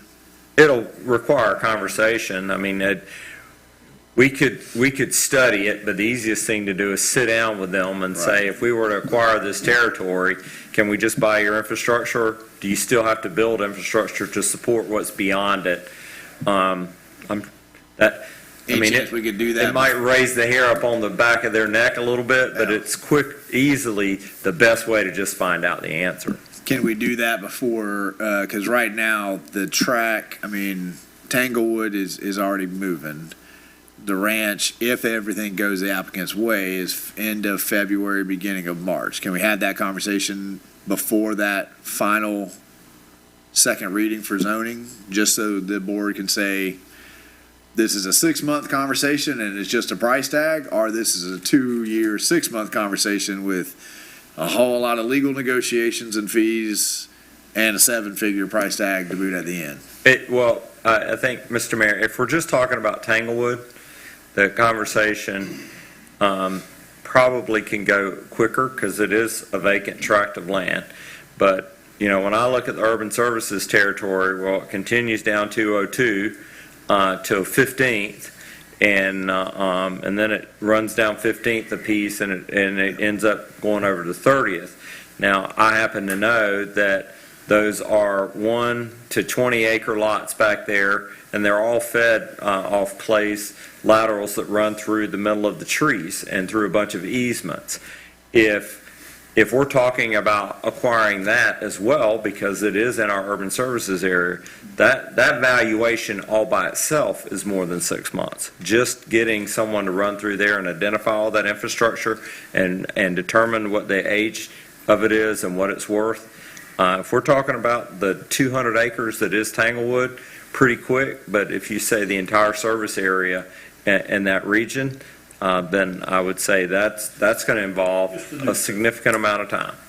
New stuff. I mean, I think that I'm kind of approaching this, and it may be completely wrong, like we approach closing in the Swiss cheese city, right? Like, we're just trying to take chunks out of it. Is that your goal, Commissioner Clark? It would be, but Mr. Mayor, I think for what I'm trying, my mind just says as this city grows, we already know that they own all the woods.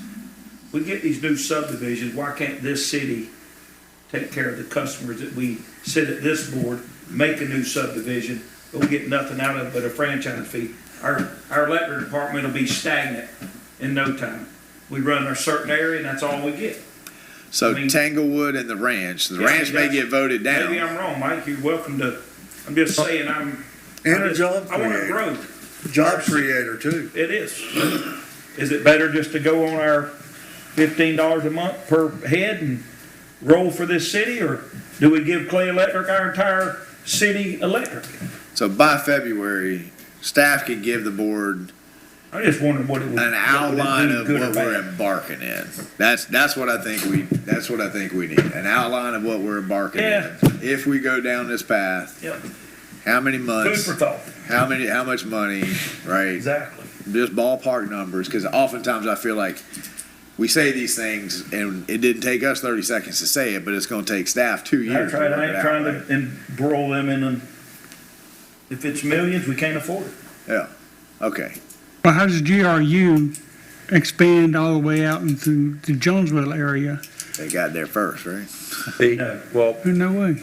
GRU just has their natural gas, water, and wastewater into Jonesville. Clay Electric still maintains the electric service territory out there, and GRU and Clay Electric don't exchange territory very often, but when they do, it's an annexation.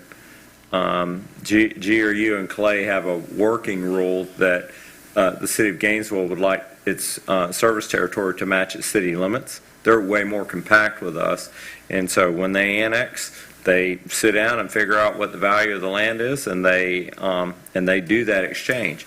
But they're willing to write 7-figure checks to buy that infrastructure, and it's been a practice that they've had with Clay Electric for 30 or more years, and so I bet they haven't done any of it in the last decade, but in the 3 decades before that, if they annexed a big piece in someone else's territory, part of the annexation was staffs would immediately get to work on that territory exchange. And today, when you drop down GRU service territory, electric service territory, it fits really well on top of their city limit. Yeah. Well, That'll take a long time to get our. We're here to help. I don't want to be the wet blanket, and I know that's how it sounds today, like I'm trying to discourage this. It's doable, but I mean, if we're going to pull it off, we're going to have to hire some expertise. Mr. Cloud, who Scott knows real well, has expertise in this area. He's had some successes, but he's a charge by the hour kind of consultant. Well, I ain't trying to break the bank at the city, that's for sure. What I am trying to do is we need to get in front of them, at least see if this negotiation's worth it. Absolutely. In the long run, it might be worth it. Well, you get to this point where everything I'm hearing. I mean, there's a point where something is just not cost effective, and I'm sensing that. I hate it. I agree. I think if it's our urban services, it's Newberry, we should be able to have it. But Well, and that was the argument we made to get the franchise fee. You're coming into Newberry, we should get something off the top, right? So I think that we got to remind that piece of it. But if we are talking about taking vacant land as it's chunked, I think it's worthwhile having the conversation about what are we looking at as these things come to us. And that's, I hear Commissioner Clark, he's not trying to get us embroiled in anything, but I do feel bad, that we've got here to this point, right? And this is the make or break. And I know that staff has had lots of conversations on behalf of these questions, and they've reached out, but we haven't pushed it up here as do we want, is Commissioner Clark speaking for the board that this should be a policy, or is Commissioner Clark speaking as one commissioner, right? And He's speaking for me, so. For me too. So that's why I think it's, because when he brings it up, I see the heads nod, right? But and this is my failing, not staff's failing. I haven't said, wait a minute, guys, let's pause here. Is this what we are communicating to staff? So that's what we're doing here now. And I think if we can just have the conversations to kind of give an outline of a sketch of what are we looking at, because again, if we don't do it before the development, we'll never be able to afford it after. So we're in commissioner comment. We'll move to Commissioner Farnsworth. You got any comments? I do. Go ahead. Something I'm been kind of missing over the last few years, Mr. Mayor, is the mayor's golf tournament. Travis and I, we were champions on a team together, along with a couple of nobodies, but we were always in contention. And I was wondering if you're ever going to revive that so that we could possibly win it. The Mayor's Masters need to make a comeback. I hear you. All right, think about that It's hard to find a one. golf course these days. There's some around. Yeah. And trivia question for you. Uh-oh. Man, I get so nervous. How many pennies are in a $1 bill? How many? Well, none. A dollar bill is paper, and pennies are made out of copper, right? So How many pennies make up a $1 bill? If you're 100? wrong. How many? That's it. Today we don't know how much a dollar bill is actually worth, so I'm going to say 9. We don't have pennies in the United States. We have cents. Cents. A penny for your thoughts. A cent for your thoughts. No, we do not have pennies in the United States. I'm pretty sure anybody got a penny. I think it says penny on it. I believe it I might have to go out and find a penny. That's just one. 1 cent. All right.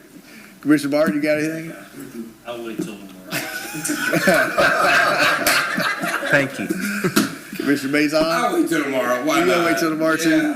I had something I had to tell y'all, but it's been long gone after that conversation. Yo. So thanks to everybody. The lighting ceremony was great. The food was great. Everybody that's done anything recently, it was great. I do want to say, the parade lineup is at 5. The parade is at 5:30.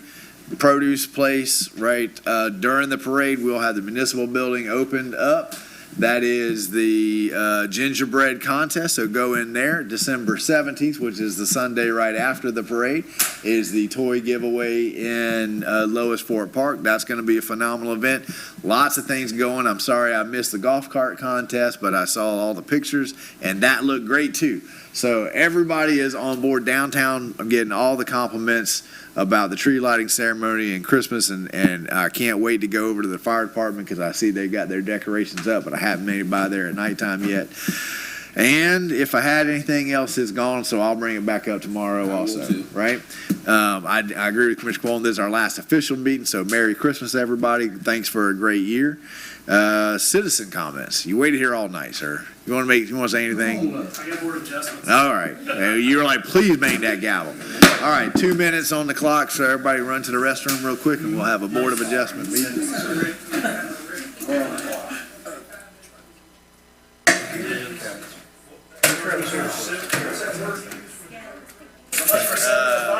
I know, 7:05.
Ready to go live. Commissioner Mazon will join us again.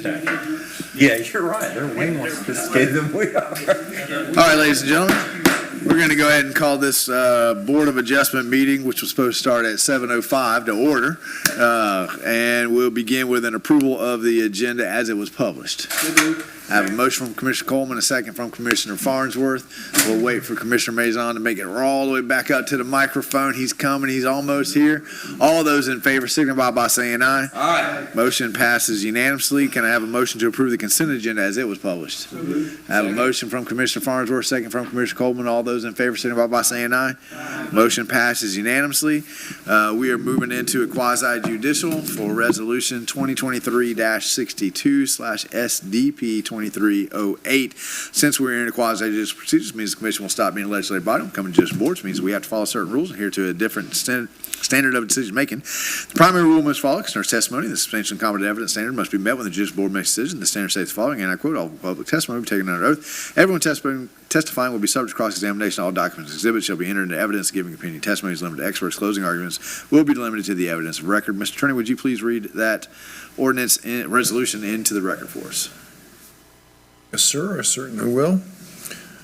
This is a resolution of the City Commission of the City of Newberry, Florida, serving as Board of Adjustment of the City of Newberry, Florida, approving an application for site and development plan approval for a wastewater treatment facility in a public facilities PF zoning district pursuant to Section 14.12 of the City of Newberry Land Development Regulations, generally located on the east side of County Road 337 Southwest 266th Street, between Southwest 18th Road and Southwest 30th Avenue.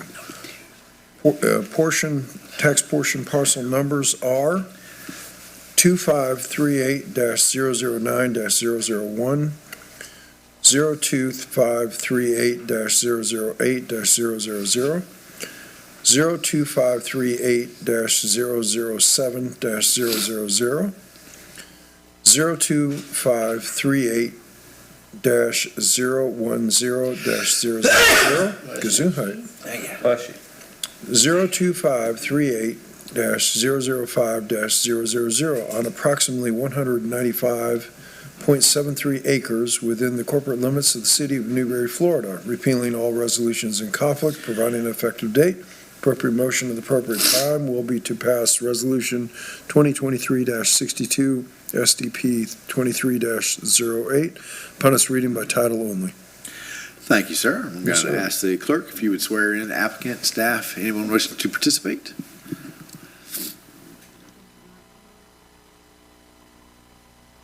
My right, so if you state your name for the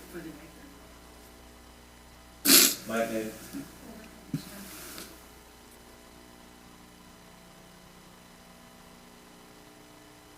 Didn't swear who in? Yeah, here we go. Oh, Do you hereby swear or affirm the testimony you are about to give is the truth, the whole truth, and nothing but the truth? And do this one. Thank you, ma'am. I'm late. I thought we had caught somebody that we missed. Yeah. Before we begin, we need to disclose any ex parte communications, disclose whether any member physically inspected the property, ex parte communications, or any conversation or transmission of information may have bearing influence on any voter member decision. Commissioner Coleman? None. Commissioner Clark? None. Commissioner Farnsworth? Commissioner Martin? Commissioner Mazon? Non-voting member, I have nothing as well. Now, I will explain the order of presentation we will follow for this quasi-judicial item for us tonight. We'll hear from the staff with the overview. The applicant has the opportunity to make a presentation with no time limit. Staff can then come back and make a report along with their recommendation, no time limit. Nobody's contacted me wishing to claim third-party intervener status. That's going to move us to public comment. Any members of the public wish to speak to this agenda item have 3 minutes to do so. Then we'll have cross-examination from the applicant and staff. Members to make a body through the chair can ask questions of the applicant or the staff or any of the participants, and we'll hear final arguments by everybody. City attorney will advise us to make bodies for the law and factual findings must be made to approve or deny the application. Then we'll deliberate, and after deliberation, the vote will be taken to approve conditions, continue, or deny. Ms. Umi, you want to come and give us the overview? Thank you, Mr. Mayor. Good evening, everybody. This is Uma Sarmishta, Planning and Economic Development. Here, I'm presenting Resolution 2023-62 SDP 2308, Site and Development Plan Approval for Wastewater Treatment Plant Expansion. It is generally located east of County Road 337, southwest 266th Street, southwest 266th Street. The property location is at portion of parcel 02538-009-001, 02538-008, 000, 02538-007-000, 02538-010-000, 02538-005-000, approximately 195.73 acres. The agent of the petition is CHW, professional consultant, and the petition is by City of Newberry. The future land use is public. And the approximate location is on the map there. This is the aerial view. This is one more property location. So the present petition is the wastewater treatment facility expansion and related site improvement on 195.73 acre site. The present site improvement is basically providing the access road to the property, to all the future and the present construction there. Applicant is here, but they don't have any presentation. Robert will be here for any question. Should I move forward with my recommendation? Okay, Yes, thank ma'am. you. You're right on forward. So this is the overall site plan. Basically right now, as I said, it's just the access road and the expansion of the facility right now. The site abutting the County Road 337, which was the historic location of airstrip, would be a future public work facility and composting unit, and that will be a separate application in the future, but right now it's just the access road and the treatment plant. So the staff find the request consistent with the City of Newberry Land Development Regulation and Comprehensive Plan, and recommend for approval of 2023-62 SDP 2308. That ends my presentation. I'm here for any questions. Thank you so much. Any members of the public wish to speak to this agenda item? Seeing none, we will move to member decision-making bodies. Do you have any questions for staff? We've seen this before. We've talked about it before. All right. I'm going to skip final arguments, if that's all right with you, Ms. Newman. Mr. Attorney, would you please advise decision-making bodies applicable on factual findings? Substantial and competent evidence, Mr. Mayor. Thank you, sir. We'll enter into deliberations. If there are none, I'll have a motion. Threw you off on that one, didn't You did. Who's going to go with for the first? No, he had a question. Tim had a question. Tim had a question? Did you? Oh, Yeah. go right ahead. Weren't we discussing some sort of a water pond, something or other on there? Where is that on here, Robert? That's not going to shine on the screen, by the way, but. Mr. Mayor, Commissioners, Robert Walpole, CHW. So this is a wetland demonstration project, and if you look at the end of the little lollipop cul-de-sac there, at the end, just off to the left, there is about a 1 acre. Commissioner Coleman, help me out. I see it. That's a wetland demonstration project at that location, and so at that lollipop, I've got 7 or 8 parking spaces, a little concrete sidewalk, a gate, so you could park a car, you can turn a school bus around in there as well, so if you have kids come out to do demonstration. And Atkins is the prime on the wastewater treatment plant. We're working with them on this, and we actually met yesterday and talked about a little small boardwalk that'll go up there for observation over the wetlands, and it'll be planted with wetland species, so it could also be a teaching garden as well. So. Nice. This plan actually shows the full rib build out. We're only building rib 1 and 2 to get to 1.8 million gallons. 1.2 we can do with existing spray field. Okay. I prefer brim. I tell you what, I guess we never had a picture of the aerial this way, but the size of this thing compared to just Newberry, I mean, it's the size of all of Country Way And plus the school and everything, I mean, it's the full size of everything. How much of this property will actually be under active use when it's all said and done, so to speak?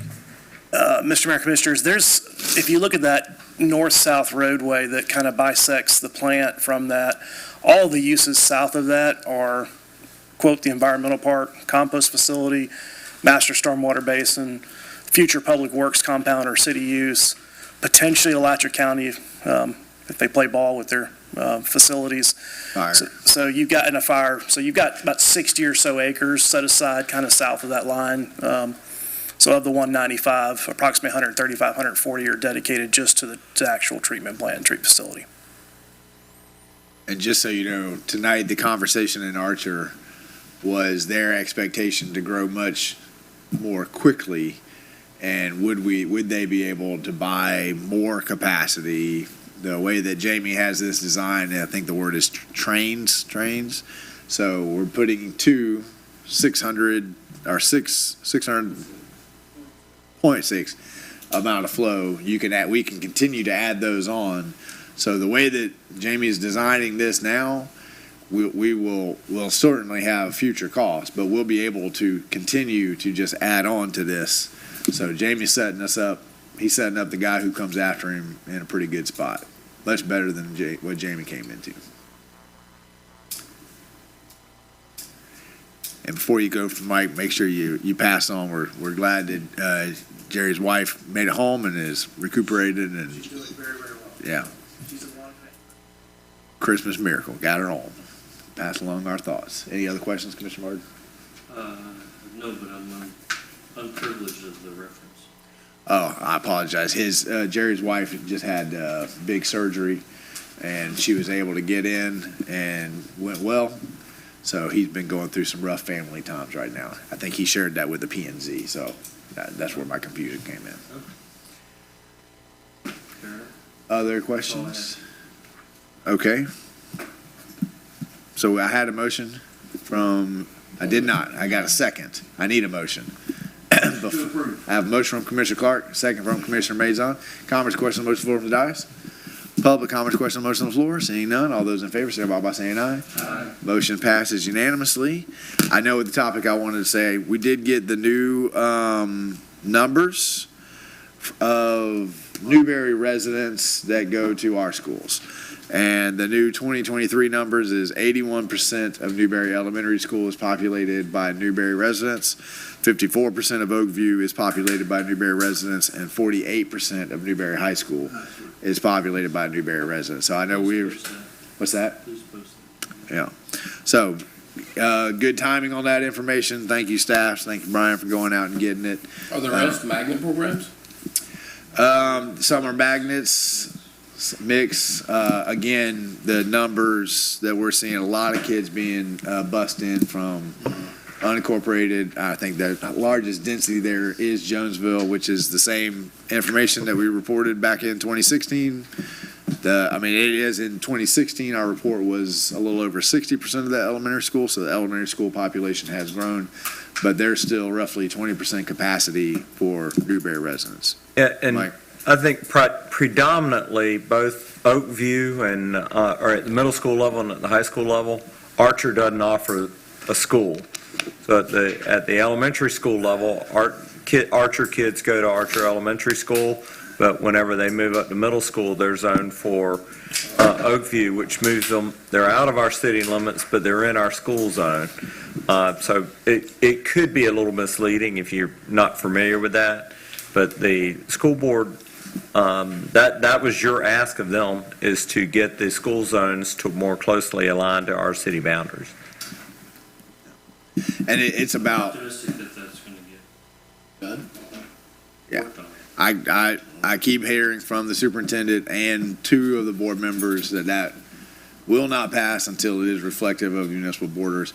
The numbers of the Archer residents are about a third of the remainder. So if Newberry High School is 50% outside of Newberry, about a third of that 50% comes from Archer. So it's the single biggest block by itself, but it's still doesn't push us anywhere near capacity. So the rest of them are coming in from Jonesville, magnets, those kinds of things. So wanted to share those numbers. I'm sure I will share those numbers again tomorrow night as well. But I think if we're going to address this, we got to start thinking about it as a regional, at least countywide regional issue, that it's not just the growth that's happening in Newberry. If Newberry doesn't approve one more house, that in and of itself does not solve the overcrowding issue and won't even particularly curb it. Right? And with that, we are adjourned.